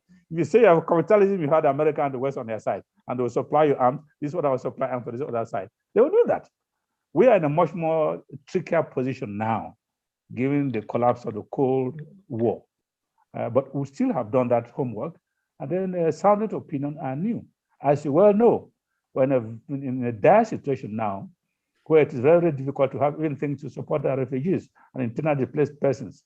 No talk of even fighting. You are aware that our boys started fighting with knives and sticks. That's all they had. Everybody went to their father's house, got some old den gun they used for hunting. That's what they had. And these guns that you put in with powder, you shoot. If you explode, it kills you or kills other person. That's what they started with. And much of what you see they're having now have been captured from the enemy. Thank you. Okay, I have one last question. Yes, before you. Yeah. One second. Yes. So there is an interest in this program. I just checked on 7 platforms. We have close to 13,000 people who are now watching this live. Oh, good. Excellent. So there's a lot of interest in what is going on both sides. I do not know the sides that The audience is taking. Yeah, Judith. One last question, Judith, please. Yes. So for international recognition, this is my last question. Prof, there is a divergence of opinion as to whether the international community actually grants anyone independence. Such wars drag on sometimes for decades with massive loss of lives and bloodshed before the international community intervenes. This situation has led to some Ambazonians, aka Southern Cameroonians, suggesting we ignore the international community out of vexation about the lack of meaningful intervention from the international community. What role does the international community actually play in the quest for independence? Can a nation be formed in isolation, or isn't there a process for a new state or country to be recognized by the international community? Where is Ambazonia in that process? And is the general population aware of that process and how long that can take? Wow. That is a very loaded question. Yeah, Judith. No, the first thing I said, no. You cannot ignore what they call the international community. I mean, it's a whole dispute about that, whether there's something like international community or not. But whatever thing it is, you cannot ignore it. But the saying that you can't ignore the international community doesn't mean that you submit yourself to the dictates of the international community. You know, by that, if you mean the United Nations. Our people did that in 5960 and they found themselves on the wrong side. So no international community, so to speak, or organization grants independence. The UN will not come and say, oh, okay, we'll grant you independence. The AU will not come and say, we'll grant you independence. No, it never happens that way. What international law does, it sends the criteria for statehood. Territory, population, government, ability to enter into international relations with other countries. Criteria of statehood. Once it's said that, that is it. If we fulfill those criteria, it is for each individual state to make a pronouncement on that, recognize or not to recognize. There is no duty under international law for a state or even an intergovernmental organization to recognize any entity as a state. There's none. It's an optional thing. And recognition, to use the legal phrase, which we often use, once you fulfill those conditions of statehood, recognition is simply cognitive. In other words, you simply recognize what it exists. So once a state or an entity fulfills the conditions for statehood, that is it. It exists. Whether it is recognized or it is not recognized, it is immaterial. Recognition only gives that entity the ability to be able to act with a recognizing state. We say, okay, we can establish diplomatic relations and deal with others and so on and so forth. We have a situation. I'll give you a few examples. You all know, China, for example, was not recognized by many countries, even the United Nations, for a long time. Peking's China, until instead maintained the fiction that it was Taiwan. It was late in the 70s. The countries started recognizing China and so on. You have a situation now, a very awkward situation now, which you have with Taiwan, right? Many countries do not recognize Taiwan. That has not prevented Taiwan from existing. It still exists, an entity. It still exists. And it is still carrying on relationship with a number of countries. It might not be at diplomatic level, but at various levels, maybe at trade level, a cultural level, at different levels, or even parliamentary levels. We have a very peculiar situation in Africa, and I'm referring here to the question of Somaliland. Somaliland, yeah. Yes. For 30 years, Somaliland has been existing, managing its affairs peacefully, conducting elections peacefully, running its affairs, has its military, has everything you can think of a state far better than many countries that are states. Anyway. And yet, we have a fiction that's on now, that is now recognized. And I would suggest that the non-recognition of Somaliland is a form of international outlawry, but which to me is unjust, it's unfair. For a country that's performing more than many, many countries that are, which are recognized. However, the non-recognition is simply a symbolic rather than a practical significance. Because as you might well know, Somaliland has a relationship with a number of states. As I said, trade relationship, cultural relationship, exchange relationship. They even have what they call them, some form of diplomatic representation. They often like to hide, states like to hide, they don't want that to come out, and so on. So the thing to bear in mind is that when people talk about recognition, you cannot force a country to recognize an entity. No country is going to recognize you. Not even the UN, that would give you, because intergovernmental organization might give what we call collective recognition. If the UN admits it to its membership, that is collective recognition. You recognize. If the AU admits it to its membership, it gives you collective recognition. You recall the case of Western Sahara, which is very, very anomalous. It's a member of the AU. It recognized by a number of states. The UN is still considering it as what? As a colonial territory, still to be decolonized. Very, very interesting.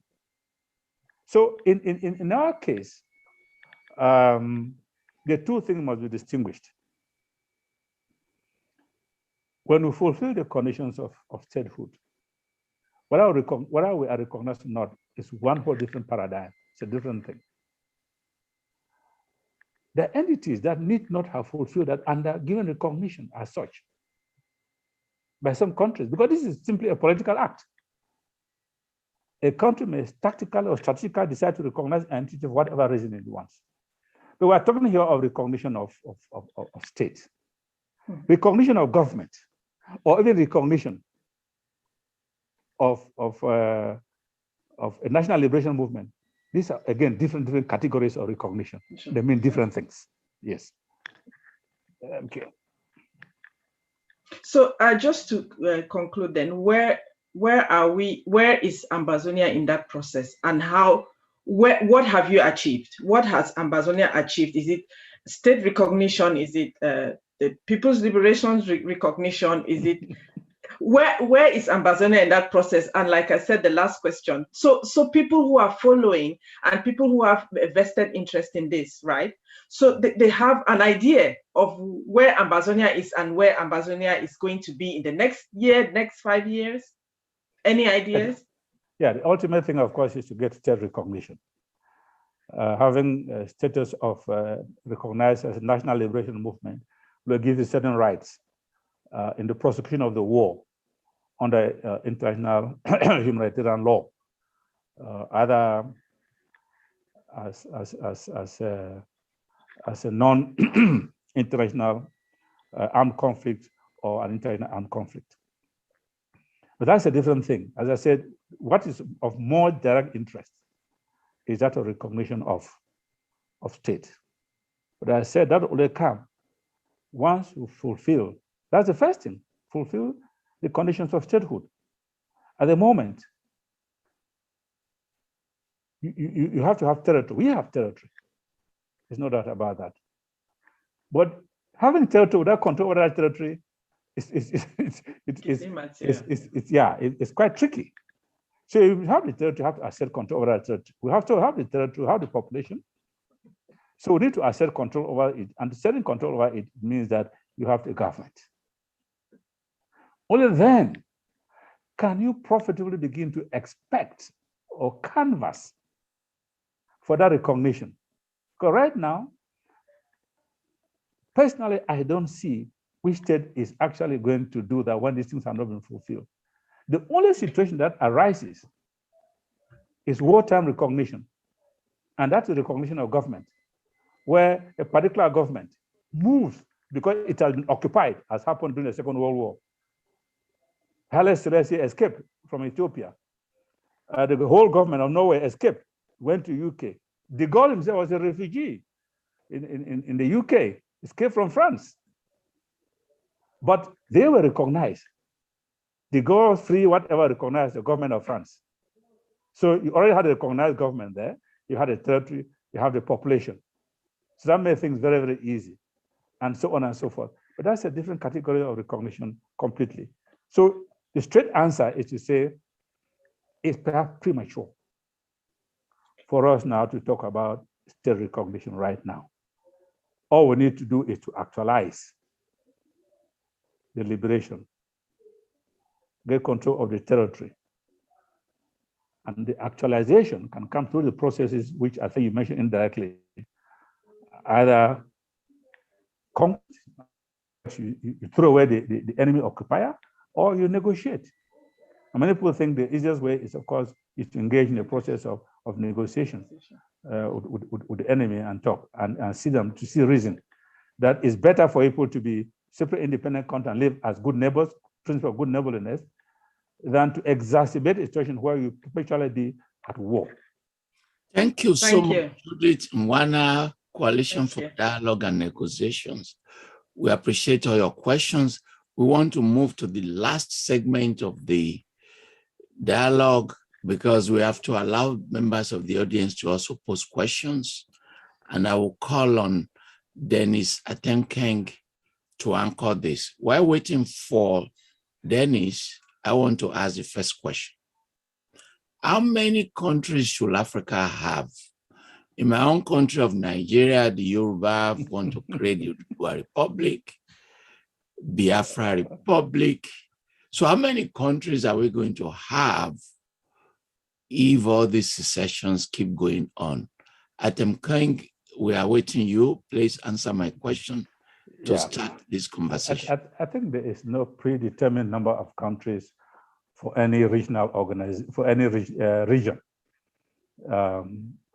A few years ago, if you ask that question for Europe, they would have told you, oh, no. You know how many countries Europe has split into in the past 20 years? You know? And it's not an end. There are more still to come in Europe. I'm talking about Europe. So you can't put a limit.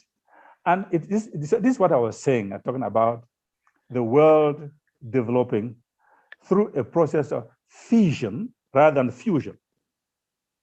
Very few countries today are interested in fusion because the example that we've seen from other arrangements have been very, very bad, very, very bad.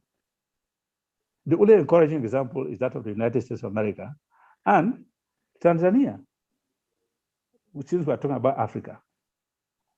And the reason why Tanzania is holding on is very, very clear.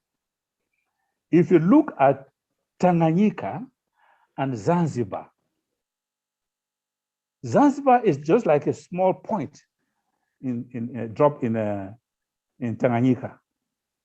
And there was a time the Tanganyikans were insisting that the Zanzibars are too small in terms of size and even population. They shouldn't come and be dictated to them. The same kind of language usually had the French Cameroon talking to us. Come on, dictate to them and so on and so forth. They too must have their own government there in mainland Tanzania and all of this. Nyerere told them, my brothers, listen to me. You must be wise. You don't want to give the impression that you are a new colonial master that has come into play. And so therefore, you must accept this arrangement of made, constitutional arrangement. When one president is from mainland, the next one will have to come from the other side, and so on. And that arrangement has worked very well. And you might be interested to know, Prof, that Zanzibar, if you go there, still has his own president of Zanzibar. If you go to the Zanzibar, any office, you find, if you call what they call the national president, the photograph is there. Then also find that of president of Zanzibar is also there. And they vote for the president. Tanganyika is less worried about all of that. That's the arrangement. And that has made the Zanzibaris to feel comfortable. And they've been able to feel a sense of a national identification with that. That's what has made it move. Compare that with, say, Senegambia, where the attitude of the Senegalese was exactly the attitude of Cameroon Republic. We were going to grab, impose our gendarmes, impose our laws, impose everything. And by the way, the Senegalese and the Gambians are of the same ethnicity. They speak the same language. And for decades, Gambia never had a television. They were simply watching television from Senegal, which was in Wolof, which they understand. That's a language. And yet, when they had tried to have this thing, and the Senegalese trying to impose, assimilate, just like the Cameroon Republic tried to do, the Gambians say, no. You stay with your this thing. I remember very well, I went to Senegal, to Gambia at that time, and I asked that question. I said, but you people speak the same language, you have the same ethnicity. But how come this arrangement did not work? You know what his reply was? The day they woke up and saw their street full with gendarmes, they just said, no, they can't stand this anymore. That was the end of the whole thing. That was all of the arrangements. So these days, you are not going to have countries willing to come together. It's very, very rare, very rare. I've not seen any agenda of people coming together. Instead, it's a process of separating, fission, whether in Africa or in Europe or in Asia, because that's part of exercising your right to self-determination, which nobody can stop. So you can't put a limit to say, oh, in Africa, there must be just this number of states, and there the box is closed. Nobody else can listen. That will be very, very oppressive. You can't lock people in border which they didn't take part in crafting. You are imprisoning them. And the people crave now to get out of that prison. So I understand the Ododowa Republic. I understand the Biafra Republic. I understand even the people in the Midwest. I understand even the House of Fulani who are saying they intend to keep the name Nigeria for their own country. That's fine. That is fine. You know, the world evolves that way.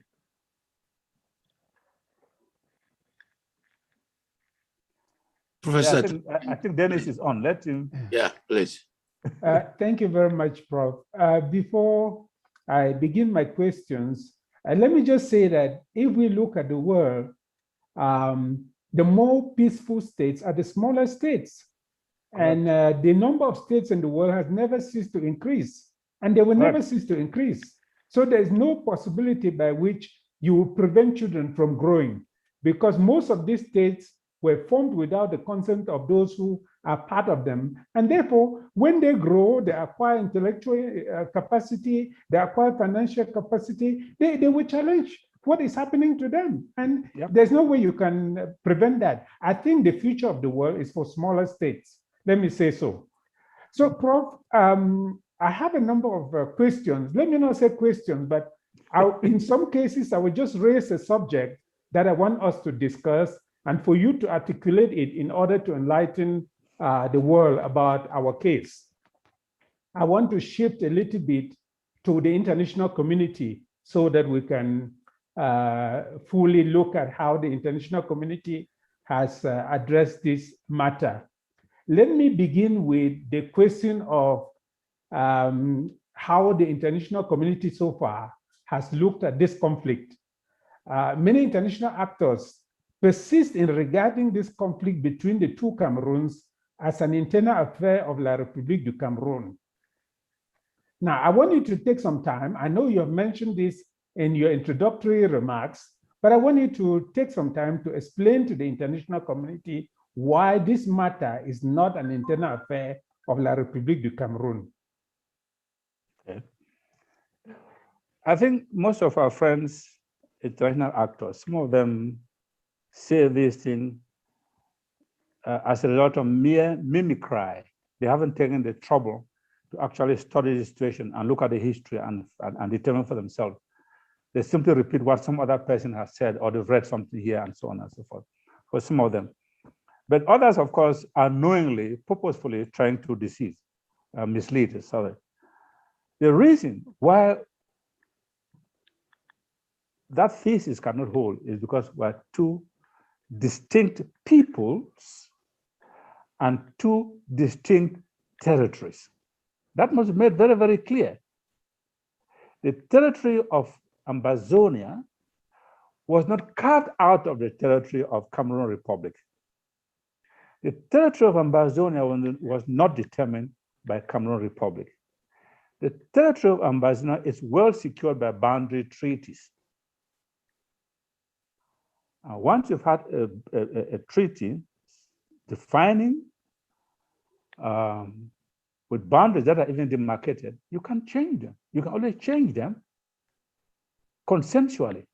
But as far as I'm aware of, there has been no agreement between the people of Ambazonia and the people of Cameroon the change of the territory. During the Federation, I think where people are coming from. During the Federation, the boundary between Ambazonia and Cameroon Republic had merely presumptive internal, as an internal boundary. I said presumptively, because that boundary never changed and remained an international boundary supported by international treaties. It never changed. But because as a result of the Federation, it appeared as an internal boundary. Furthermore, it appeared as internal, it could not exist as a boundary in time because at the UN during the voting for the Federation, Cameroon Republic cast a negative vote, objected to the federating. In law, that means that it insisted that the boundary remained the same as it was. So people, friends outside may understand that we're dealing here with two different territories. The territory of Cameroon Republic, with its clear boundaries, two different people, two of Ambazonia and Cameroon Republic, each of them having grown up, brought up by two different powers, two different cultures. Admittedly, there was in 1961 political association in terms of a federation. But the federation did not change the fact that we are talking about two territories. If you look at Article 1 of the Federal Constitution, it says clearly that the Federal Republic of Cameroon is constituted from two territories. The territory of the Southern Cameroons, hereinafter known as West Cameroon, and the territory of La République du Cameroun, hereinafter known as East Cameroon. The 1972 thing did not change that at all, didn't change it. Because the 1972 Constitution, Article 1 still said the same thing, that the Federal Republic of Cameroon is now known as what? The United Republic of Cameroon. So if you want to know what the United Republic of Cameroon is, you must go back to the Federal Republic of Cameroon. And when you go back and look at what the Federal Republic of Cameroon, it tells you that the Federal Republic of Cameroon was made up of two separate and distinct territories.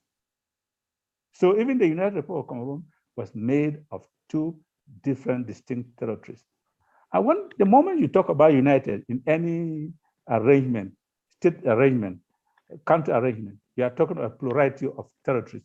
United Kingdom, United Arab Emirates, United States of America, United Republic of Tanzania. It's always a plurality of states. I would suggest that this is what Biya tried to cancel out in that 1982 business by saying, reviving, conjuring up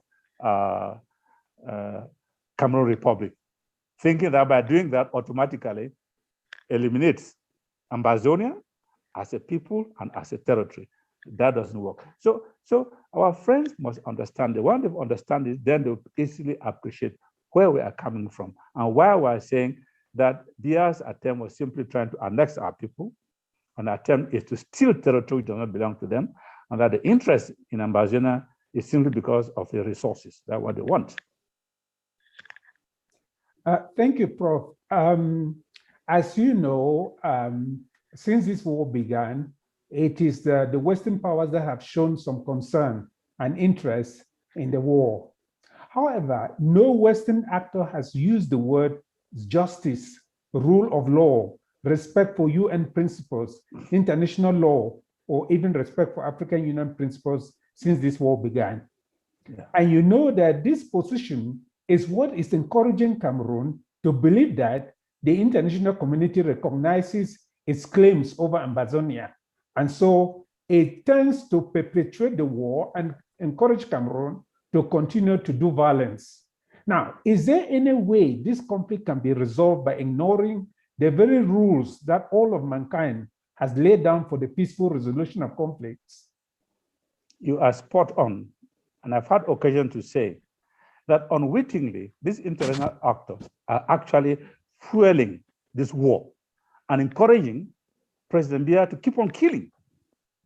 Because if they are taking into account the things you've just said, this would have ended a long time ago and tell Biya, no, you must respect international law, do what international law says. You say you're in Africa, but Africa, you know, talks about the sanctity of borders on the day of achievement of independence. Your borders are independent, do not include the territory of Amazonia. So what claim are you talking about? This thing would have been resolved. But by continuing to bypass this, refusing to address that issue, they are indirectly fueling this crisis, the killings and so on, and make themselves complicit in the killing, in the assassinations and the genocide. Of course, tomorrow they might come to say, well, we apologize and so on and so forth. But that's what is happening. So I just hope that at some time, more reading and more awareness will be raised. Maybe it's our responsibility to raise that awareness, and perhaps at this conversation here, the points you made, they would then realize that perhaps we were taking a wrong position before, and then change. And that will begin to see some changes coming. And by the way, it is precisely because some of these international actors keep on making that what I call a mistake, that Cameroon Republic is not prepared even for dialogue, as we're talking about. If everything shows that they have said, and we've had friends in the arrangement who said, they've said they have no interest in going for any dialogue at all, or any negotiation. For them, it's war throughout. And they said they have the machine to do the killing, and they have the money. The international committee will provide them the money and provide them cover. They are not even afraid of crimes because they look on the international community to cover them up for their crimes. So it's the most unfortunate situation. I sometimes add the view that if this kind of thing were happening, say, in Europe, this thing would have been long-term resolved. In which case, I tend to see a tinge of racism here.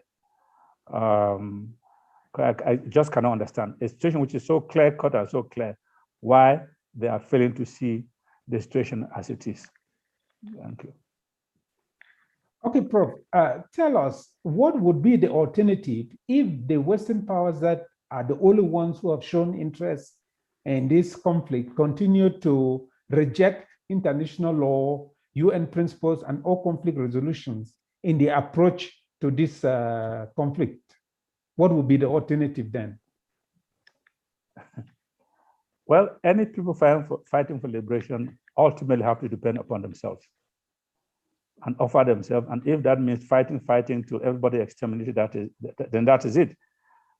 But somehow I do feel that the position of the Western world is perhaps an initial position dictated either, one, because they are not aware of the true situation on the ground, or two, by some economic interest, especially if their cooperating partners is in bed with Cameroon Republic and they don't think they want to offend that their cooperating partner, so they take those positions. But eventually, I do believe eventually, good sense eventually prevails and things do turn around.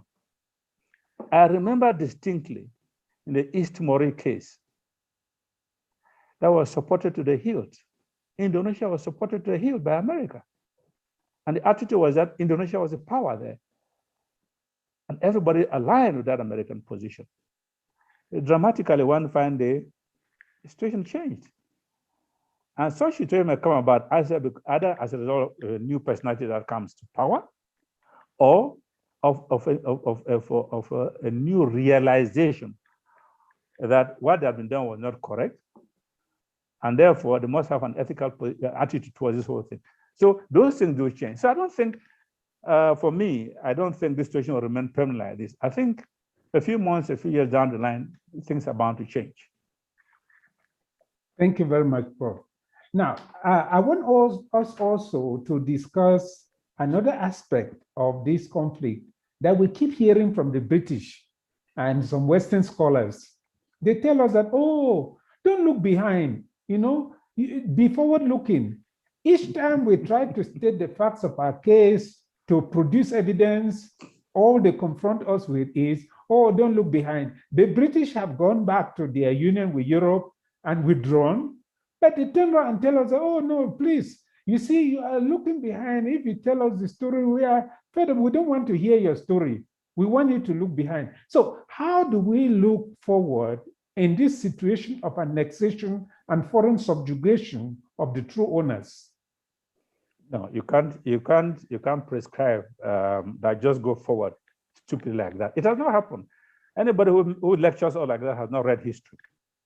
One of the basic things anybody who read history in primary school, when they tell you there's a war, they ask what are the middle causes of the war, what are remote causes of the war, which means you go back and start doing and trace and come there to see what happened. This is basic, this is elementary.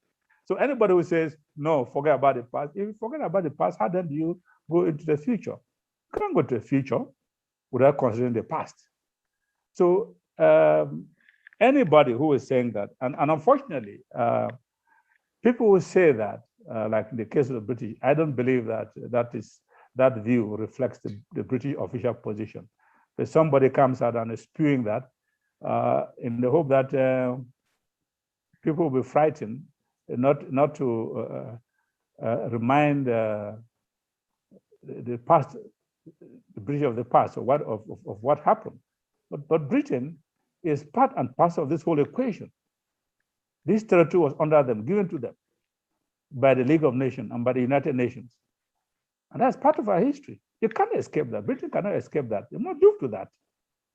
And by saying that, we are not saying we are calling upon the British to come and be the one to send boots on the ground to fight to liberate us. We're not saying that. That's not what we are saying. As all liberation movements have always said, it's good for the people to fight for their own freedom and get it. But we are saying that the British should not obstruct us by willing and dealing at international level, whether it is at the level of the EU or whatever, level of the United Nations, whatever, or behaving in a manner that suggests that they've conceded that Ambazonia was given to France through Cameroon Republic. That's all we're saying. And what prevents Britain from raising a voice on this thing? I said, no. Unlike in the case of Northern Cameroons, this one here, there was never a situation where we say we recognize Southern Cameroon as part of Cameroon Republic. There's no such document to attest to that. Even the UN itself, you are saying, even the UN itself, they have all the documentation. They have everything. And I expect the UN Secretary General, as the ethical voice of the UN, to be much more implicated in resolving this whole thing than he has up to now been. Thank you, Prof. Now, another issue that we have to deal with is the fact that we have seen that many Western scholars and organizations have held conferences on this conflict. I don't know whether to say unfortunately or, but they have never invited subject matter experts of the Southern Cameroons or Southern Cameroon liberation movements to tell their own story. Instead, what we find is that it is Western scholars trying to tell the story of Ambazonia in the place of Ambazonians. How do you explain this phenomenon? How do you explain this phenomenon? Yeah, it's an oddity. I think they should know better that if you are discussing something about A, you get people who know A to come and make their contribution. That does not prevent you having those you consider to be experts. So the people from that place should come, even if you want to so that tell their own story. And I think, in a sense, this is part of the paternalistic attitude which we object to. It's a kind of taking a position of superiority and imagining that we down there, we are just at the receiving end and probably have nothing to contribute, which is most unfortunate. I expect them to do it, invite the experts, if they want to invite the experts, but also invite those who are directly involved, who know the story and know how to tell the story. And secondly, then is having meetings and having conferences, you may have 1,000 of them. If there are no follow-up, there are no outcome, they are meaningless, absolutely meaningless. You know, become more of an academic exercise. People come down and talk, drink tea, and then go home. And then feel fine, sleep well. They think they have contributed in resolving the issue. Nothing has been resolved, nothing has been done yet.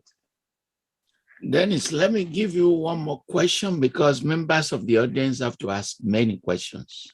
Yeah. Okay, let us discuss something that we have hardly discussed in this conflict. I don't see our own news media saying it. I don't see many people articulating this angle.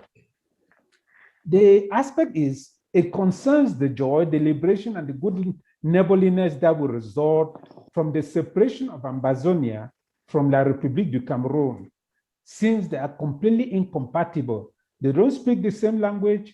They don't have the same legal system. They don't have the same educational system. They don't have the same mentality. They disagree on every single aspect, including the nature of what a state should be run like. Now, why are we not seeing that only happiness, economic prosperity, human fulfillment, and healthy collaboration between La République du Cameroon and Ambazonia will follow once the injustice against Ambazonia is ended? What is the obstinacy about keeping these two warring parties together when they can enjoy a peaceful and harmonious relation once the injustice is ended?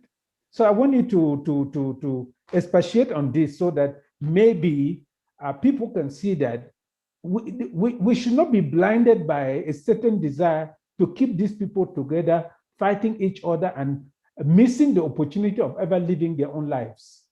So please explain that to us. Let us understand why, where this obstinacy comes from. There's a certain myopia which is involved in all of this. People don't see beyond their noses. And secondly, for an entity like Cameroon Republic, they think there's a dignity issue involved. Dignity mean that, like what I talk about minority. Oh, how can minority come and dictate to us and so on and so forth? Look at this territory, we tend to keep it and blah, blah, blah, and so on and so forth. Europeans are smarter than us in that respect. Once they see this begin to happen, they realize you can't keep people perpetually at loggerheads. And for this, Cameroon Republic should have no illusions about this. By behaving the way they're behaving, what they're simply saying is these two separate and distinct territories and people will keep on fighting and fighting and fighting. And they will constitute a threat to international peace and security in the Gulf of Guinea. And in the nature of some of these things, it's difficult to predict how it may turn out. Any right-thinking people would have behaved exactly like the Czechs and the Slovaks did, because they realized we can't get on. Why are we fighting? Why should we be fighting each other? There's more we can gain by being separate states and being good neighbors. And it's changing many things, concluding many treaties and so on and so forth, than insisting with the horsewhip that we must be together when we know that that togetherness will never, never happen. In 1,000 years will not happen. And the only strength so to speak, Cameroon Republic seems to get from this. They believe that in that arrangement of togetherness, they will have the horse whipping. It wasn't that case. They would long since, if that was not the case, they would long since have given up and said, no, we don't have to go that route. But we have a country where there are so many hawks, many bellicose people, people who for a long time have only nursed nothing but hatred for Ambazonians and would like to see them disappear from the surface of the earth. That was driving for Cameroon Republic, those individuals. So they need to know and they need to be educated. The two countries, like people have always said, you can choose whom you deal with. But in the matter of countries, you can't choose your neighbor. In matter of parents, you can't choose your parents. You get your parents, you get your neighbors. If it was possible for us simply to move Ambazonia as being a neighbor of Cameroon Republic, that would have been done, moving and relocate somewhere else, but that you cannot do. The reality is that these countries must stay separate from each other. And the refusal of Cameroon Republic is the more surprising because on the 1st of January 1960, they achieved independence from France. That independence did not involve any undertaking by France or any power that are going to get Ambazonian to be a part of you or associate with you even. We could well have, the vote could well have gone to Nigeria, which would have been for me a clear case of reunification, given that we had been in Nigeria from 1914 to 1960. So in 1961 would have still been reunited with Nigeria.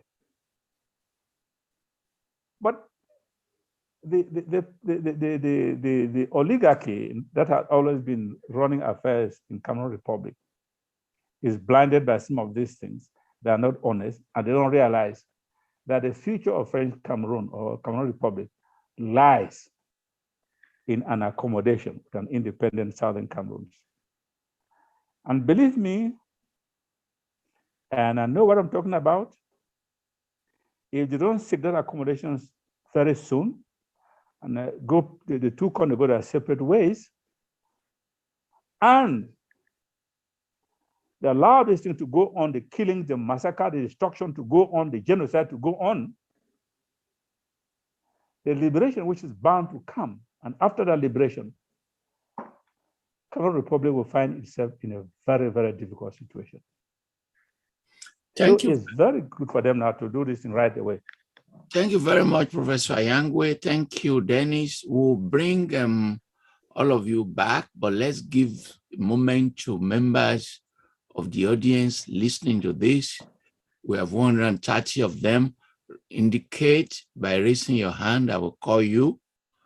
And after the audience, will bring KK Regine. I can please ask your question, KK. Get some water. KK, please. Please spotlight KK Regina. KK.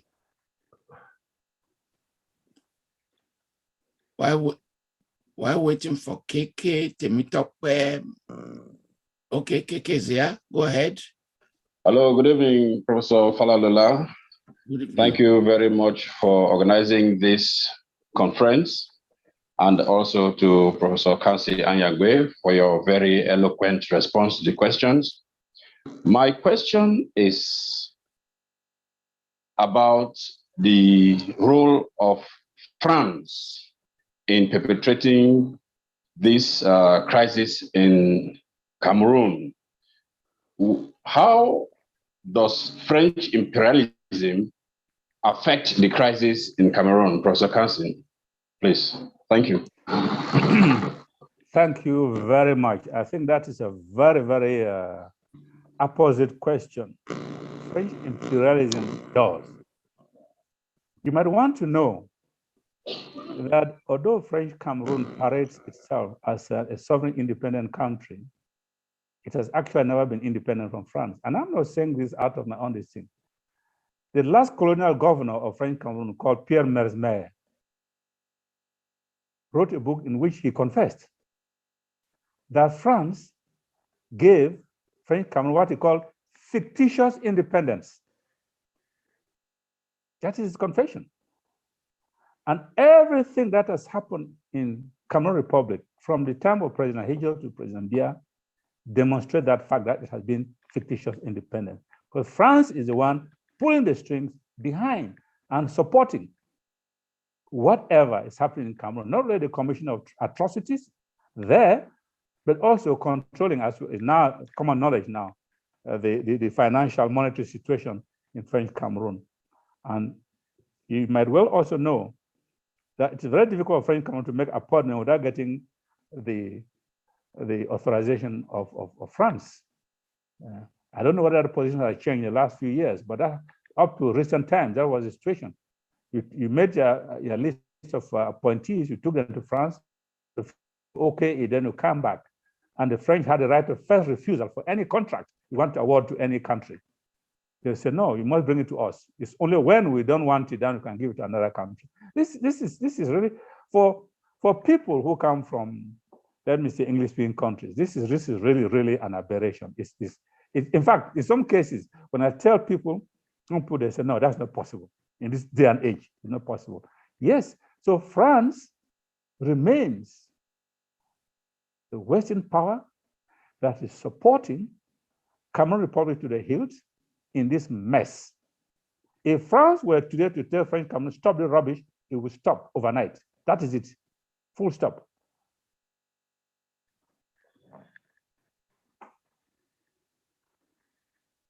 Temitokwe, your question, Temitokwe.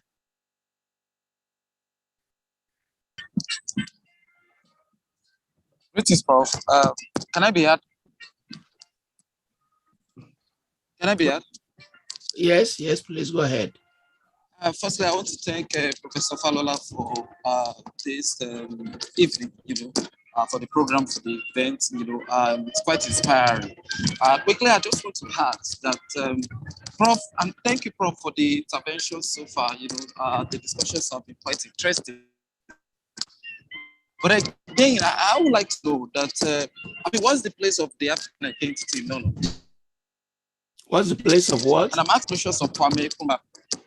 The African identity in all of these discussions. Because when we return to the conclusions of Kwame Nkrumah in his book, Neocolonialism, the last stage of imperialism in Africa, he had warned us long time ago that there will come a point in time in Africa where we would have cannibalistic, nation states.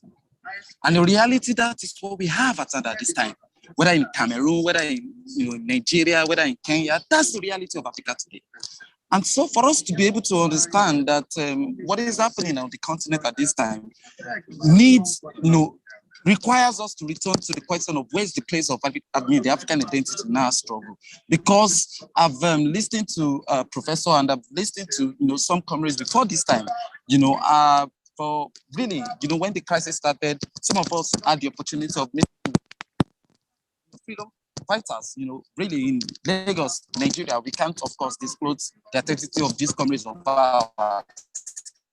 And we asked them, because they were consistently saying that, they identified themselves as Anglophones, and that they are fighting the Francophones. And really, I'm saying that, or we were saying then that, you haven't really understood the struggle, identity that themselves oppressive. Thank you, Dr. Fagunwa. And we're talking about Thank you. Your question is very clear. Let me add to that question. So, because where it's leading you is why can't we have a United States of Africa? Why are we thinking all these identities? That's where it's going. Yeah.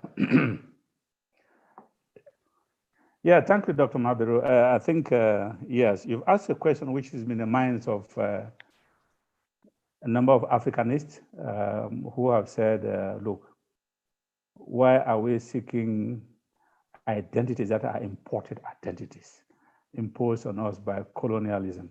and so on. And that therefore we should fight more to assert our African identity.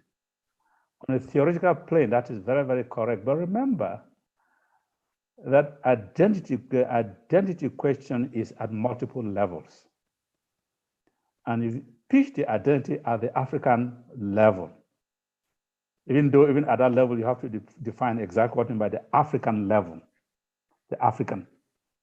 Because as you know, it is not too obvious that our brothers in North Africa really identify themselves as Africans. And as you know, a country like Morocco has sought admission into the EU.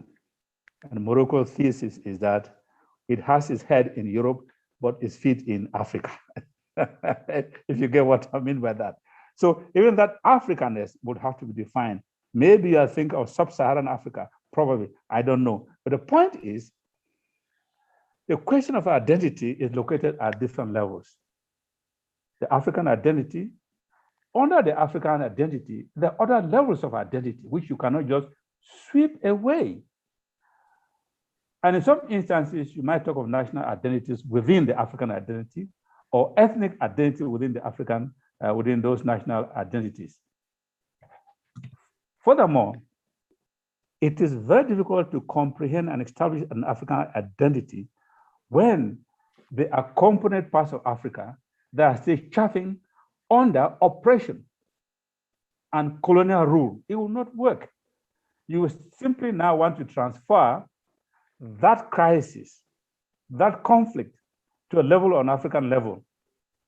So much as the late President Kwame Nkrumah discussed that issue at that particular time, in my view, if even at the creation of the AU or the OAU, they had pitched it directly at that level and said, this is African United States of Africa, or Union of Africa, whatever name we might want to call it.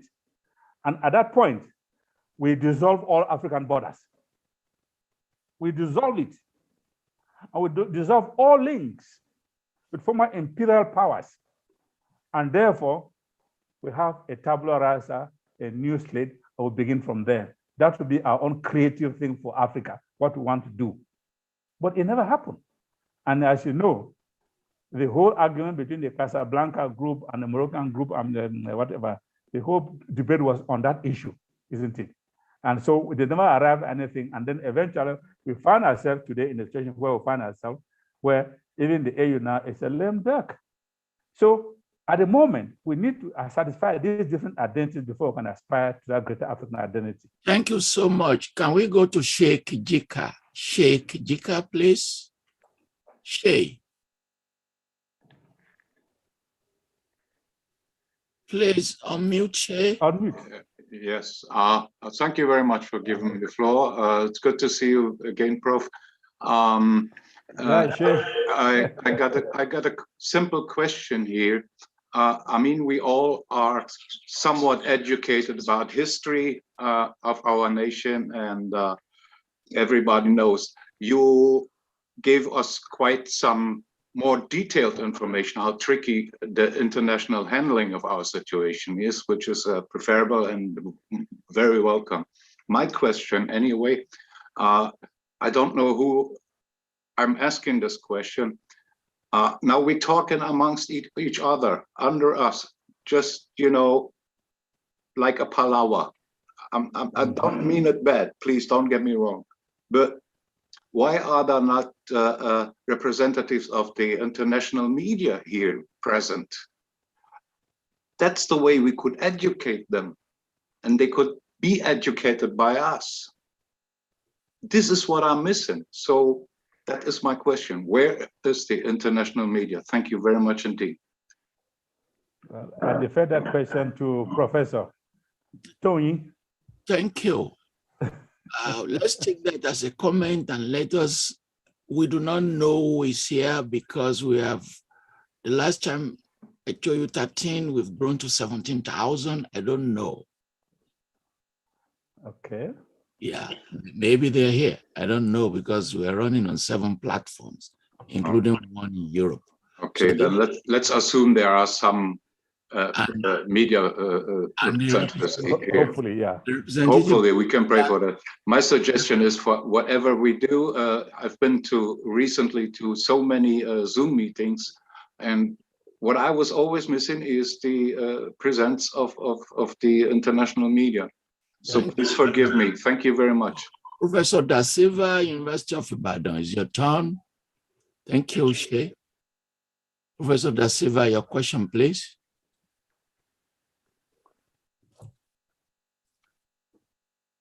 Can you unmute Professor Da Silva? Okay. Go ahead. Thank you, Professor Anyangwe and Professor Falola for this forum.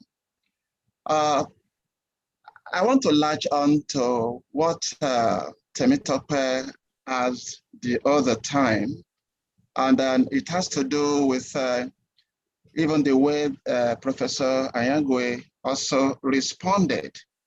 And that again has to do with the question that Professor Falola asked generally when he said, how many countries can or shall Africa have? I want to say that following the 1884-1885 Berlin Conference, and then the colonialists, drew artificial boundaries and called them countries, in Africa, without taking cognizance of what makes nations, language, cultural peculiarities, and all of that. And that is why to date, when we look at the agitations across Africa, they are nation-bound, they are nation-centered. Yoruba is a nation within Nigeria and is already agitating, wants its own nation to stand out. Biafra, the same. And I want to say that instead of allowing these agitations here and there, and then, forming a lot of crises and killings, is it not possible to seek for the intervention of African Union Commission, whereby, of course, maybe these artificial boundaries may pay some countries, but other countries that do not want this kind of artificial boundaries, but that want their own nationhood to stand out. Is it not possible to have a redrawing, a redesigning of countries in Africa now determined by their nationality, that is the nationhood within these countries? Let them be recognized as entity, and then we can now call it United African States or something, to solve the problem once and for all. Thank you. Okay. Now, to Da Silva, I think that is perhaps the best proposal I've ever heard for decades. And to me, all the Africanists, people are talking about Africanism, whatever thing it is, and so on, this is the best solution. We should have a Berlin Conference type of a conference on this continent. And then recurve according to, if we are serious about this United African thing, everybody talks about, but not doing anything about it. If we are serious, let's put an African map there and say, okay, fine. We want the United States of Africa or Union of Africa, whatever state you might call it. And please, we invite all.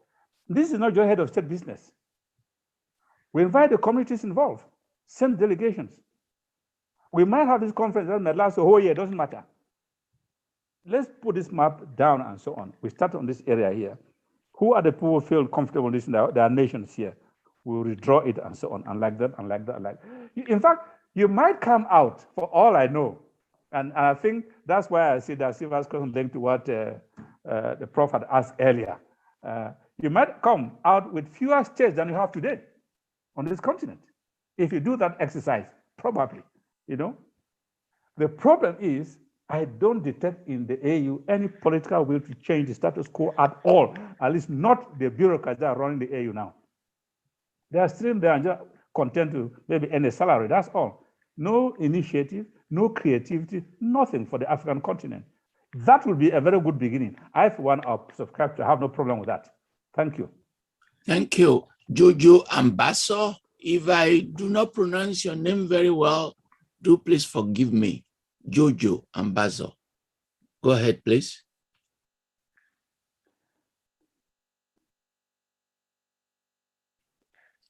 Jojo, please ask your question.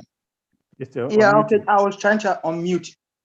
Yeah, I would just like to first of all comment on what the professor said regarding a redrawing of African boundaries.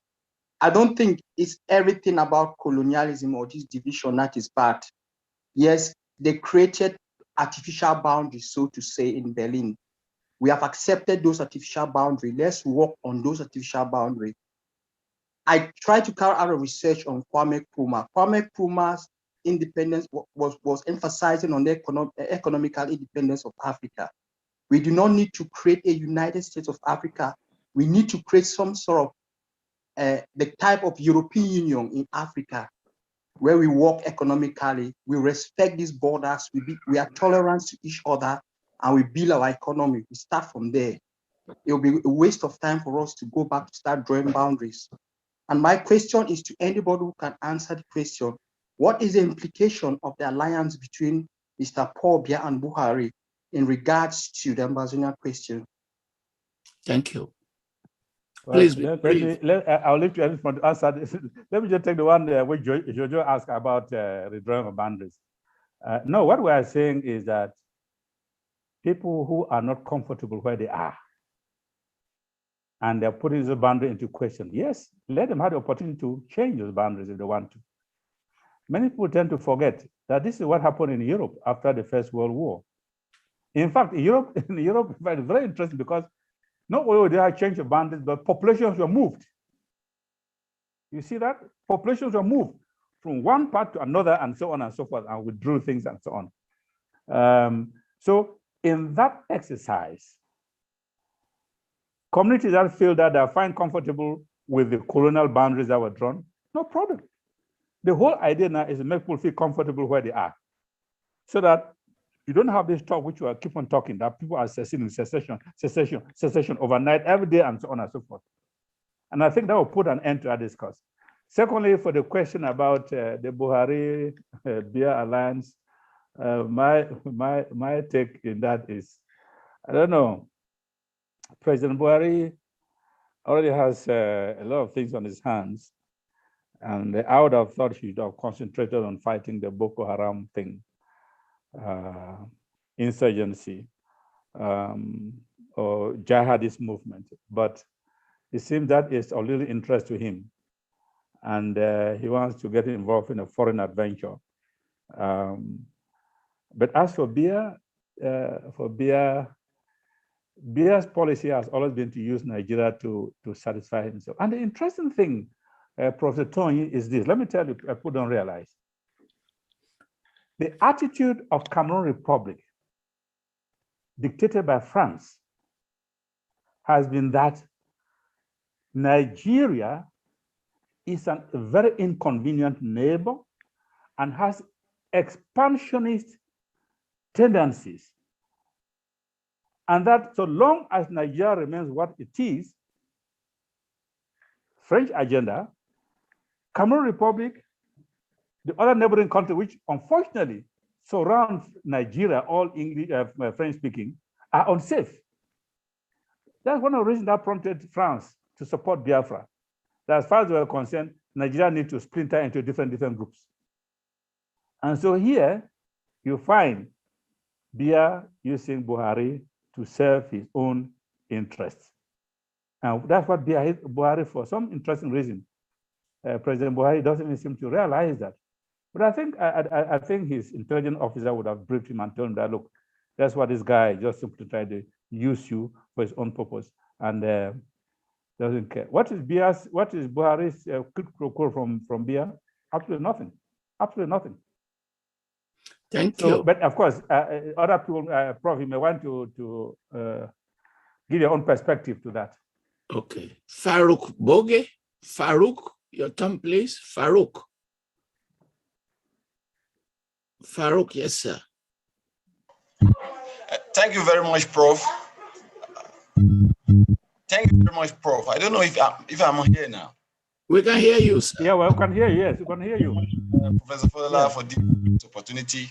And I also want to extend my gratitude to Professor Carlson for the in-depth analysis so far since the beginning of this dialogue. My own intervention or my own question per se is that Prof has been able to increase the cultural, the ethnicity perspective to this division between the two states, so to say. But what are the economic implications? What are the economic angle to this? The issue about control of resources, the issue about the Bakassi Peninsula issue. What are the economic implications to this struggle? Thank you, Farouk. Thank you, please. Thank you. I think thank you for that perspective.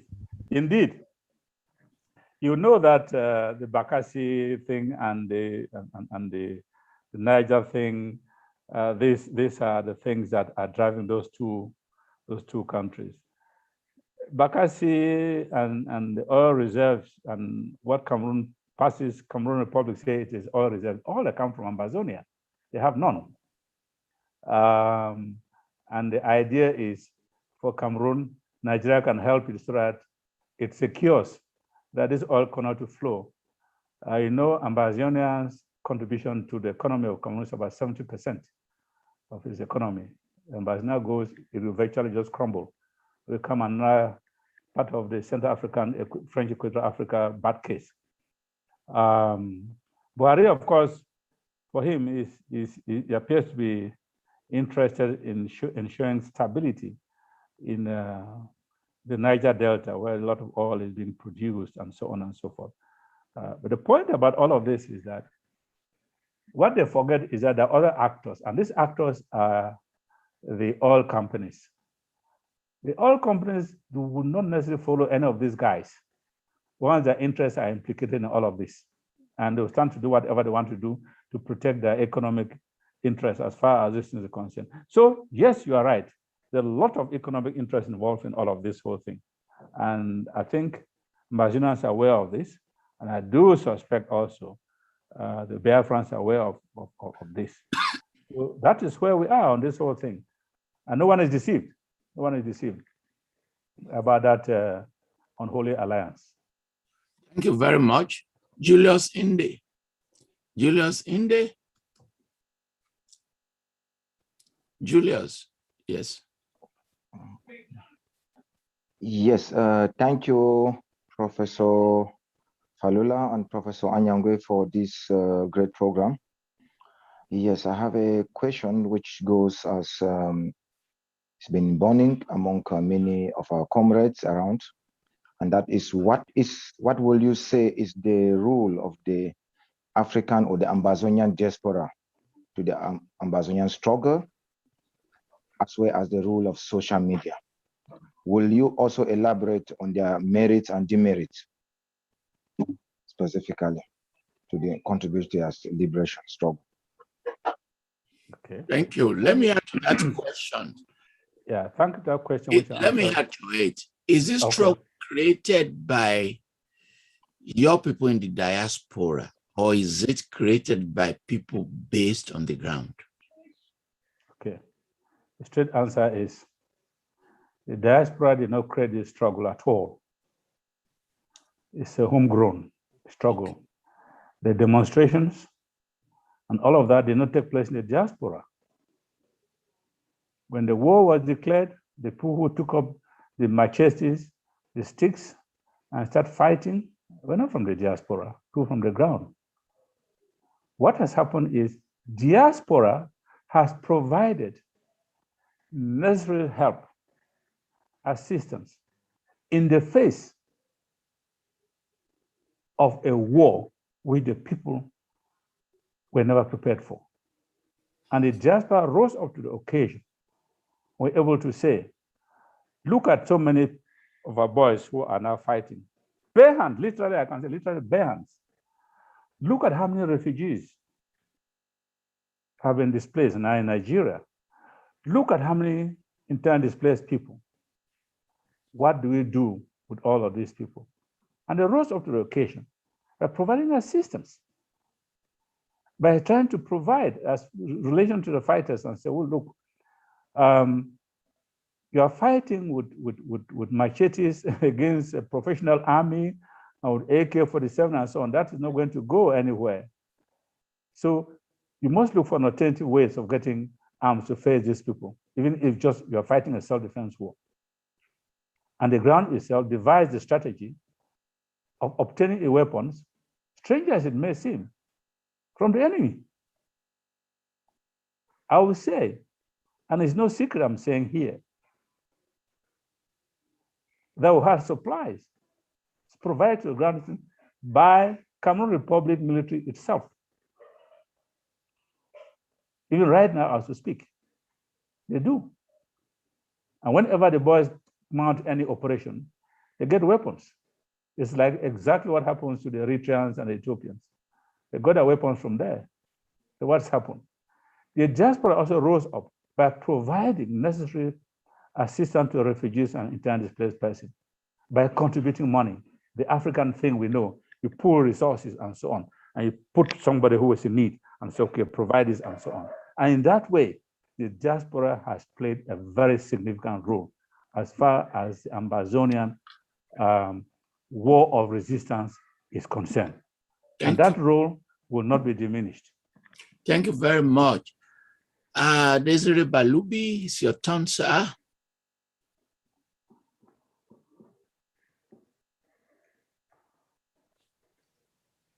Thank you, Professor Falola. Thank you, Professor Anyangwe. I'm Desiree Balubi, originally from Benin Republic, and I'm at Norfolk State University in the United States. I'm a Yoruba born and raised in Benin Republic. And the way I see these issues, I think we got to learn from history. And Dr. Professor Falola is here to share. He is a modest person, very humble, but he has a lot to share with us. Let us not reinvent the wheel. Some people may think history is just the telling of stories of the past, but history, excuse me, Professor Falola, I'm not the one to define what history is, but my understanding of history is that it's the best foundation upon which we can build the future. Whoever ignores their past will not know where to go. And the history of Africa, with all of those things, horrible and good things that happen, I think we should learn from that. And life itself is science. Some people believe that it's not science. History is science. Languages are science. And if they are sciences, then they have rules, they have laws. And if you do certain things under certain conditions, you get the same result. And the bottom line is that it's our women and children who suffer the most. Where are we taking this? But I will salute the initiatives. This is the very first time in history, as far as I can remember, that people enter into dialogue. People out of frustration, they've been denied of their human rights, their rights to territory, to land, and to who they are, self-determination. I understand all of that. And I salute these initiatives. It's very good. We must all applaud it. But please, let's work together so that we don't roll back what we have gained. Those colonialist, imperialistic powers, they will never yield an inch. They will never allow us to be united. And I'm not, a fool to dream that Africa will be united overnight, but at least we can have a union. Even the United States here is not united, it's a union. It's a union where you have the state of, they are not that totally independent, but they are a state, but they are federal law. So Nigeria is there as an example for us. So if things work out fine in Nigeria, you see what can happen at the continental level. So here, my dear colleagues, intellectuals that we call ourselves, let's help the people who are now struggling, bring them together, and let's talk about this, and let the historian, the psychologist, the sociologist, please help us. Because I have my cousin in Nigeria, I have them in Togo, in Ghana, the Yorubas are everywhere. And that's all I can say. Thank you so much, Professor Falola and Professor Anyangwe. Professor, thank you very much. Thank you. Let's go to Anthony Asong for your question. Anthony Asong, please. Anthony Asong. Thank you, Professor Falola. This question is for you. If you cannot answer the question, I probably think Professor Anyangwe may have something to say about it. Let him answer. The question, this question is about the relationship between Buhari and Paul Biya recently, with the support Buhari, pronounced for Paul Biya. And I wanted to, draw our attention back to the 80s when Cameroon and Nigeria, they had, because of the Bakassi Peninsula, there was a conflict. And this conflict ended through negotiations. And during those negotiations, there was a document, I think it's called the Green Tree Accord. Yes. I do not know, is the Green Tree Accord, why is it such a secret? Nobody knows the contents of the Green Tree Accord. Professor Falola, do you know what was agreed in that during that conversation when they came up with that document, the Green Tree Accord? Professor Falola. Thank you very much. I think Buhari's position is not difficult to understand. He cannot be facing insurgencies, demands for new republics, Oduduwa, Biafra, and support the Macedonian. That will be a contradiction. So he has to fix the problems in his own house before he can move to his neighbor's house. So, and don't also forget that the relationship between Nigeria and Cameroon is very deep in history. The first president of Cameroon, with due respect, Aidjo, was also partly Nigerian from Adamawa. Don't forget that. And don't forget Bakassi region, Niger Delta, there's a deeper interconnections there. So that at a regional level, people are more interlocked. And don't forget that the relationship between our people and the states are usually not the same. On the ground, people are far more interlocked. Yeah. So the Bakassi one is very, very complicated because even people on the ground did not agree with Obasanjo in the Nigerian part that he should have given Bakassi away.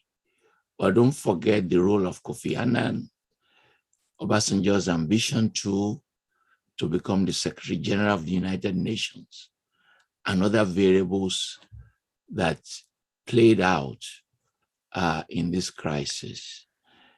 In the interest of time, let me call Andy. I will answer your question privately by email. Andy, please. Let's move on to Andy. Yes, please. Thank you very much, Prof. And I would like to thank you particularly for organizing this meeting. And I would like to thank Professor Carlson for the very interesting responses that he has been giving the whole evening. I will just start by saying that recently there was this crisis in Chad, and immediately the crisis happened, the AU made pronouncements. The crisis in Central Africa, where the rebels are fighting the government, the Central African governments came together immediately and convened a meeting. Now, I want to know exactly why, in this particular case of Amazonia, the AU has not said anything since it started. Is it that they are afraid, in quotes, of Paul Biya? Or what exactly is the reason for that? Thank you very much. And maybe they are, I don't know. But one thing is very, very clear. And I'm not saying anything which is new. It's generally said that the AU has been captured by France. Unfortunately, the AU itself cannot pay its way through anything. It depends upon foreign donors, especially Western countries, the Chinese, to build them the structure and so on. And they say he who pays the piper dictates the tune. So France has a mole in the AU, in the person of the AU Commission chairperson. And that's why what happened in Chad, he never said anything. He's from Chad. He never said anything at all. Of course, when it comes to Amazonia, the AU finds itself conflicted at many levels. First of all, the AU itself preaches the sanctity of borders as obtained at independence. And they know very well that Cameroon Republic obtained its independence on 1st of January 1960. If they were to drum that into the head of French Cameroon, that would be the end of French Cameroon adventure in Amazonia. On the other hand, the AU argues that it supports its member state territorial integrity and independence. Of course, if they were to say that, they will buy the story of Cameroon Republic, which pretends that its territories include the territory of Amazonia. The AU knows very well that it does not. It does not at all. At least any person in the AU who has read the story, they know our story and know that it is not. And so therefore, finding itself in this quandary, they prefer to bury their heads into the sand like an ostrich. See nothing, hear nothing, and do nothing. That has been their attitude, unfortunately. And I say it's most unfortunate because you have even the UN and some international organizations which defer to the AU for a resolution of this matter. As you are aware, there was one time the Council of the Wise decided to say, okay, we are going to figure out what is happening here and do something. And they even convened a conference to hear all the sides. We made submissions and so on. And that initiative died an unnatural death up to today. So the AU is in a big quandary. And I'm not surprised because way back, the late Shah of Iran, in a conversation with Jimmy Carter, the president of the United States of America at the time, confided in Jimmy Carter that the general view, at least in the Middle East and everywhere, is that at that time was the Organization of African Unity, that the organization is an impotent organization. And when there was a changeover to AU, we thought they were going to shed that, but the AU has not proved itself to be as strong as everybody expected. And so it has fell into that same quandary of impotency, not being able to do anything. Thank you very much, Valentine Kate. I will take 3 more and then ask all the panelists to make their closing statements. Valentine Kate. If I don't answer it very well, I apologize. Correctly pronounced, Valentine Kate. Very good. Yeah, I don't have a question, I just have a statement. Okay. The presentation has been very enlightening, and I appreciate it. And the next thing I wanted to say, because I saw there was one professor from Benin Republic and lecturing in the US. Yeah. Desiree. Prof, I'm glad you come from a Francophone territory. And please wake up the Francophone continents. They're bringing Africa down. I originate from the territory, which is French-speaking Cameroon, but my grandfather settled in Muyuka in 1910. So what is happening in Africa? Africa has been held hostage by French-speaking people who don't want to go and study the history of Africa. Currently, as I'm sure there is a crisis in the African Parliament, and the other day, Malema in South Africa the other day was gross on the French-speaking African parliamentarians because of the nonsense they're trying to introduce in the African Parliament. I believe that there should be a concerted effort on this continent to rise against France. France is the poison of Africa. Thank you very much. Thank you. Thank you. Amba Farmers. Yes, sir. Please go ahead. Okay, thank you so much, Prof, and for the opportunity. The question I'd like to ask is, the Amazonian conflict has been going on for 5 years with almost 30,000 civilians killed. And the Ethiopian Tigray conflict has gone on for about 8 months, and about 2,980 civilians killed, give or take. And 2 weeks ago, the US ambassador to the United Nations was actually on BBC championing for the Ethiopian Tigrayan situation to be brought to the United Nations Security Council. So the question that I have for you is, are the lives of the Tigrayans and the Ethiopians much more important than the lives of Amazonians that have lost almost 30,000 people?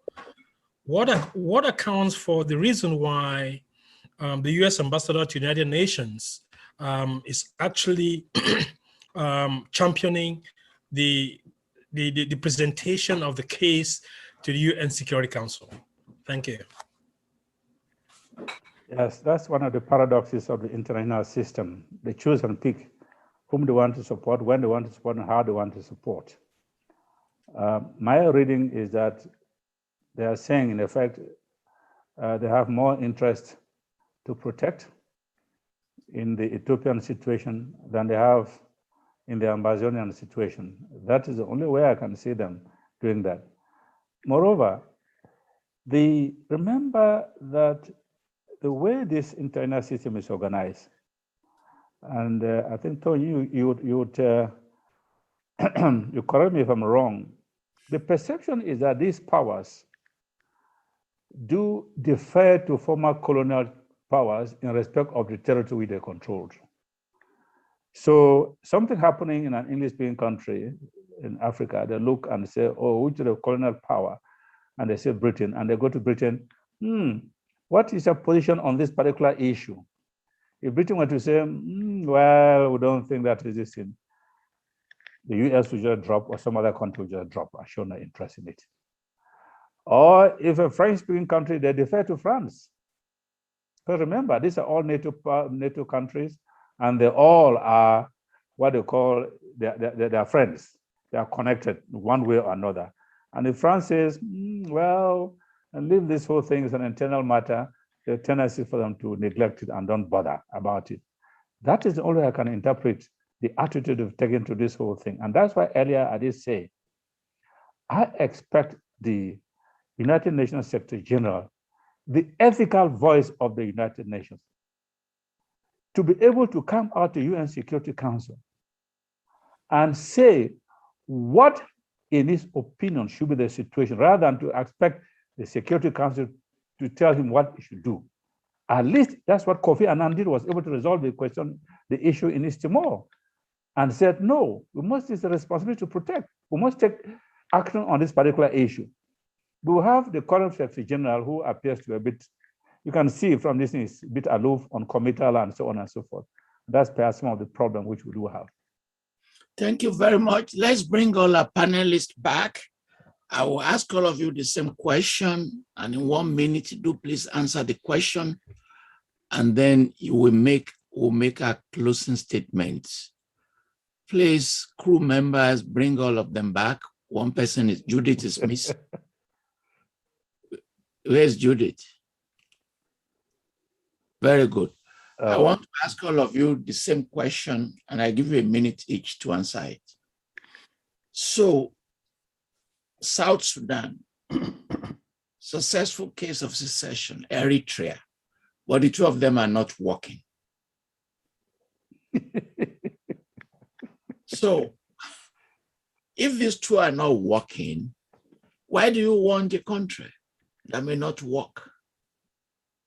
Yeah, let me start with you, Maggie. Okay. Thank you for that very interesting question, because we've been working on that scenario actually with Judith's Coalition for Dialogue and Negotiations. And we realized one thing that we do have in Southern Cameroon's Amazonia is a very, very highly educated, professionalized society. We look back at our history, and we were a country in, whether you call it West Cameroon, Southern Cameroon, or whatever, that actually had systems that worked. And we want to replicate, but also leapfrog those systems into the 21st century. So we are preparing for that. In other words, we know that everybody is looking at South Sudan, looking at Somalia, etc., and saying this is not working. We want to be different. We know we are different, and we are ready to show that we are different. Judith, are you different? Can it work? We are different, and it will work. Why? Like he has said, there's a lot of working going on in the background, and we are not stupid. We are reading the history. We are learning the lessons. So we are not going to let history repeat itself. So there are some Cameroonians, the Ambazonians, who are working in the background to see what went wrong. So that those same mistakes are not made. And there is a concerted effort. If you see the questions I asked, those are the sorts of things where the population, those in the leadership, are trying to make sure that they counter and they work and they make sure that those same mistakes are not revisited. And Prof, thanks for the answers you gave to those questions, because those are the pertinent questions that the international community worries about, that it doesn't take us down the same path. And just to say, Prof Falola, no two conflicts are the same. And no two peoples are the same. And the hope is, and the plan is, we will not be the same. Dennis, thank you. You've consulted. Let me say, let me say that it is a mistake to say it has not worked. If a machine breaks down for one day, don't say it has not worked. It is not the end of time. Let us remember that South Sudan is not the only country that has civil war. Older countries than South Sudan, Spain, Soviet Union, Yugoslavia, Ethiopia, UK, Nigeria, France, and so on have had civil wars. So why are we looking at this as something that has not worked? No, this is simply a small internal conflict that has been resolved, or that will be resolved. So I want us to understand that you cannot say to a people who are suffering annexation, subjugation, that it is better to remain subjugated than to have a chance of making your own mistakes and learning from them. No, the nature of a human being is to learn from his own mistakes. So nobody should ever tell you that it is better for you to eat somebody's own shit than to eat your own. That is the issue. Oh yes, that is the best way I can put it. It is always better for you to suffer your own mistakes than to suffer the mistakes of another person. So for me, at this level, there is no issue whatsoever. We are suffering annexation, colonization, and these are systems of violence. These are systems of violence on the body and the souls of its victims. Nobody should ever suggest that you should continue to be a slave because they fear that if you cease to be a slave, something will go wrong with your life. No, it will be your own mistakes, and therefore you have a chance of correcting them. Thank you. Professor Anyangwe, what do you think it will take your movement to stay as part of United Cameroon? In other words, instead of being 2 cubes of sugar and tea. Oh, that will not melt. I can assure you, for the past 60 years, Cameroon Republic has done nothing whatsoever. Suppose they begin to do things. Yeah, to reassure the people of Amazonia that they can ever possibly live together. Suppose they begin to reassure you. No. For 60 years, by your conduct, by your expression, by your words and your deeds, you've not done that. The recent killings now, you kill 30,000 to 40,000 people, destroy this thing. That's proof that they can live with them. There's no way. And I think like Dennis said, there's just no way. We are diametrically opposed. We don't agree on any single thing at all. So it's not possible, even in 1,000 years. Okay, please make your closing statement. Yamagi Dongwewe, make your closing statement. Closing statements, please. Dr. Falola, I'd like to really thank you for inviting the Southern Cameroonians to your series, your interview series. We've all appreciated that, and it's a great opportunity for us to take our case to the world. Out of every 4 Africans, 1 is a Nigerian. So we are really, really happy that a Nigerian as a brother took up our case, and we really appreciate you for doing this. I want to say in my closing statement that last November, when the Coalition for Dialogue and Negotiations organized a conference, Dr. Amos Sawyer, the interim president of the Republic of Liberia, in his address to the CDN conference, insisted that for sustainable peace to happen in Southern Cameroon, the concerns of the 20% must be satisfactorily addressed. He said, if there is a mistake, another mistake, and the concerns of that 20% minority in that relationship that we are, if our concerns are not successfully, satisfactorily addressed, we will find ourselves in a very, very long-term war. Now, when I look at the vast majority of the grievances that Southern Cameroonians have put and listed in their marginalization within the RRC, immediately you begin to talk about separation. All of those grievances that we see are wiped out immediately.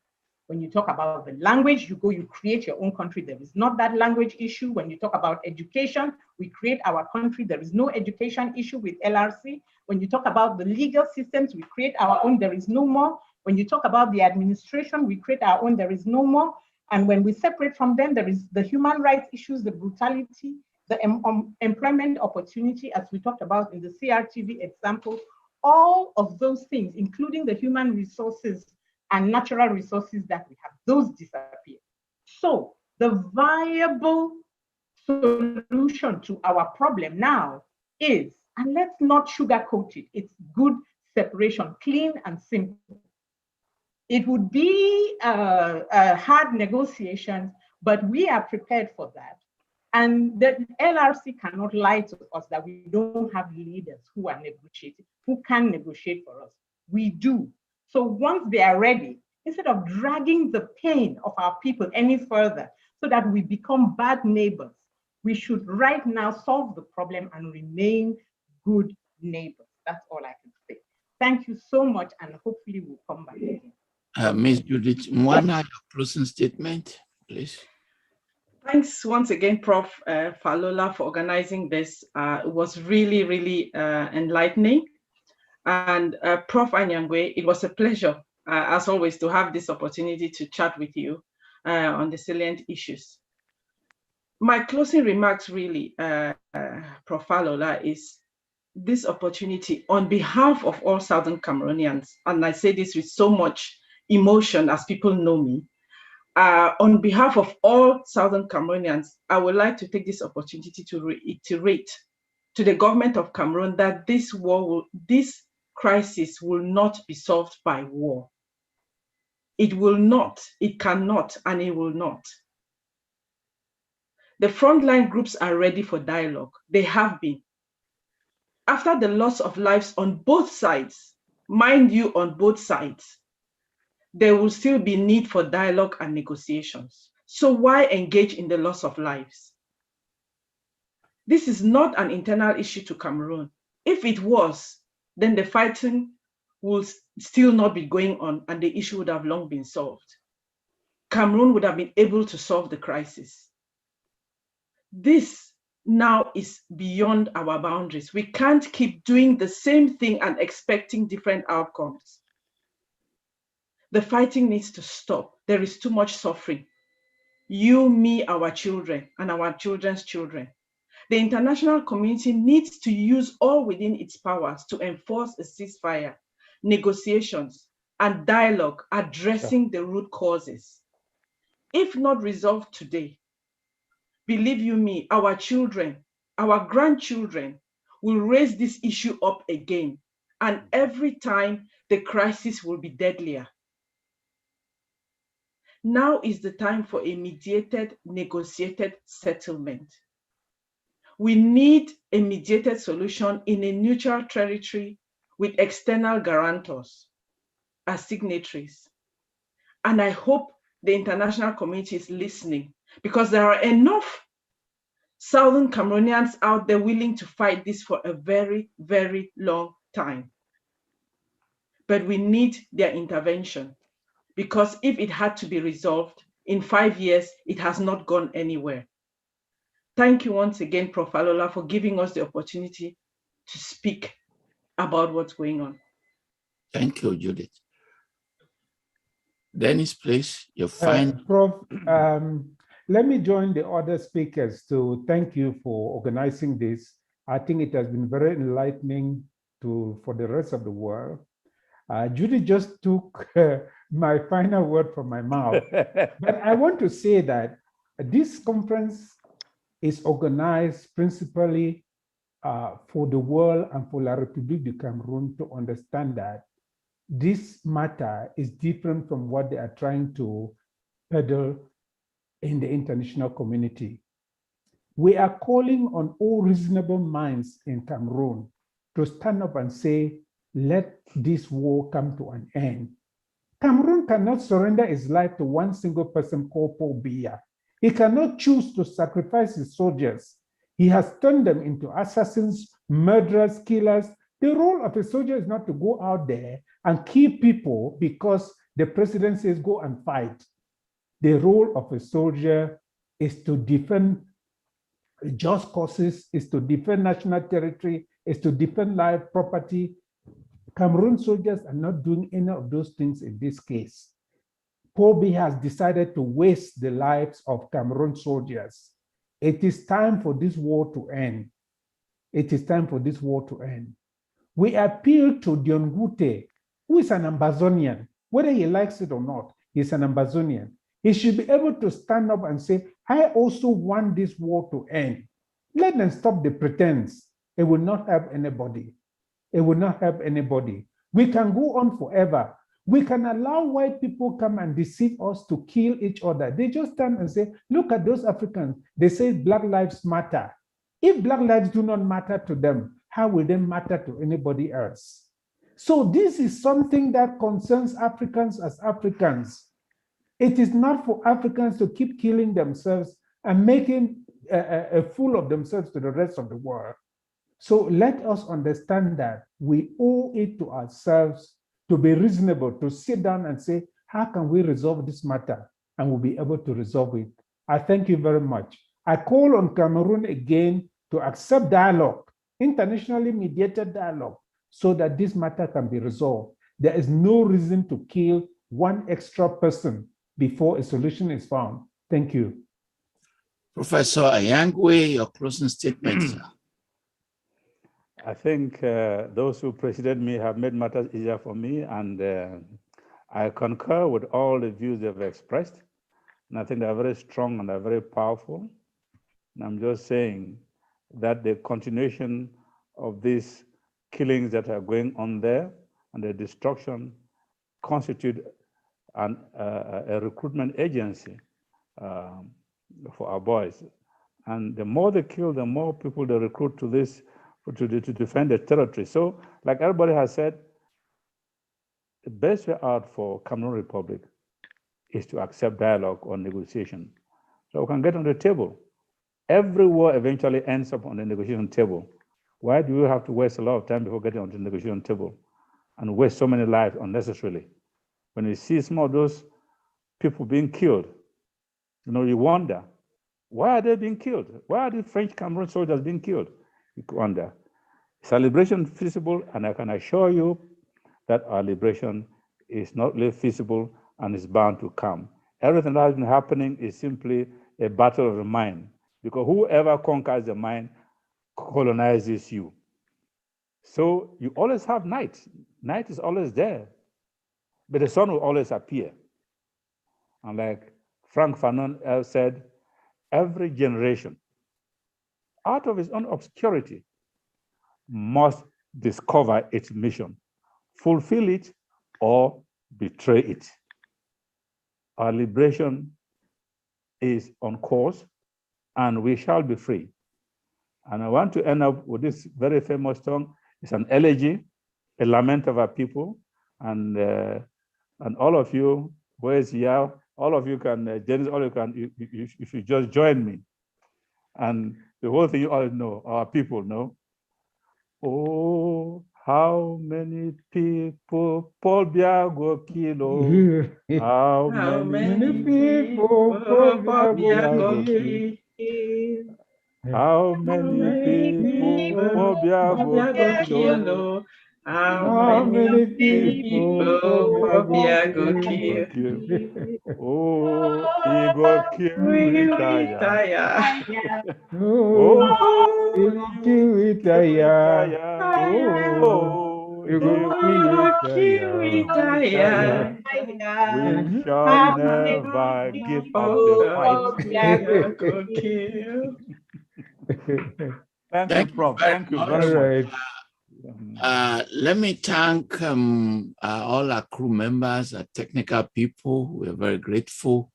We've remained very grateful to other platforms and TV networks that join us, 7 of them based in other places. We're very grateful for the partnership.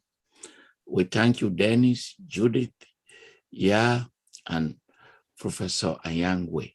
Please join us next week, Sunday, when we interview the King of Ondo Kingdom. Thank you. Bye-bye to you all. We're very grateful.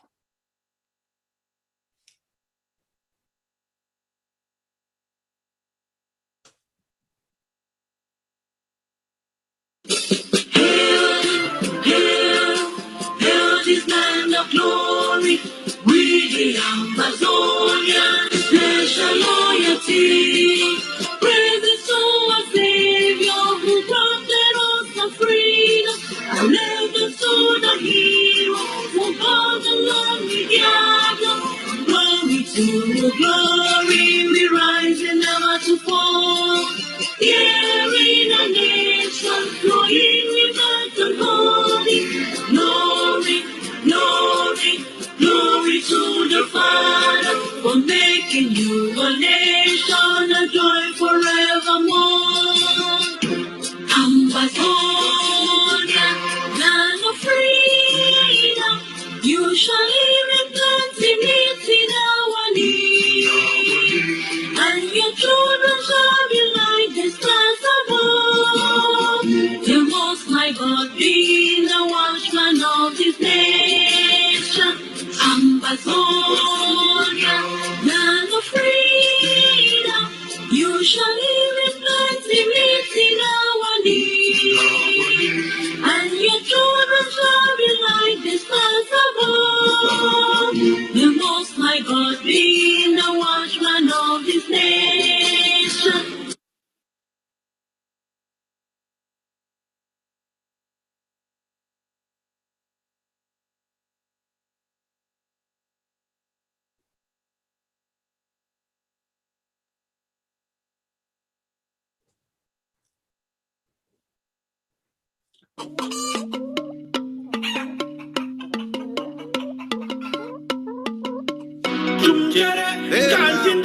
Man for me, love will I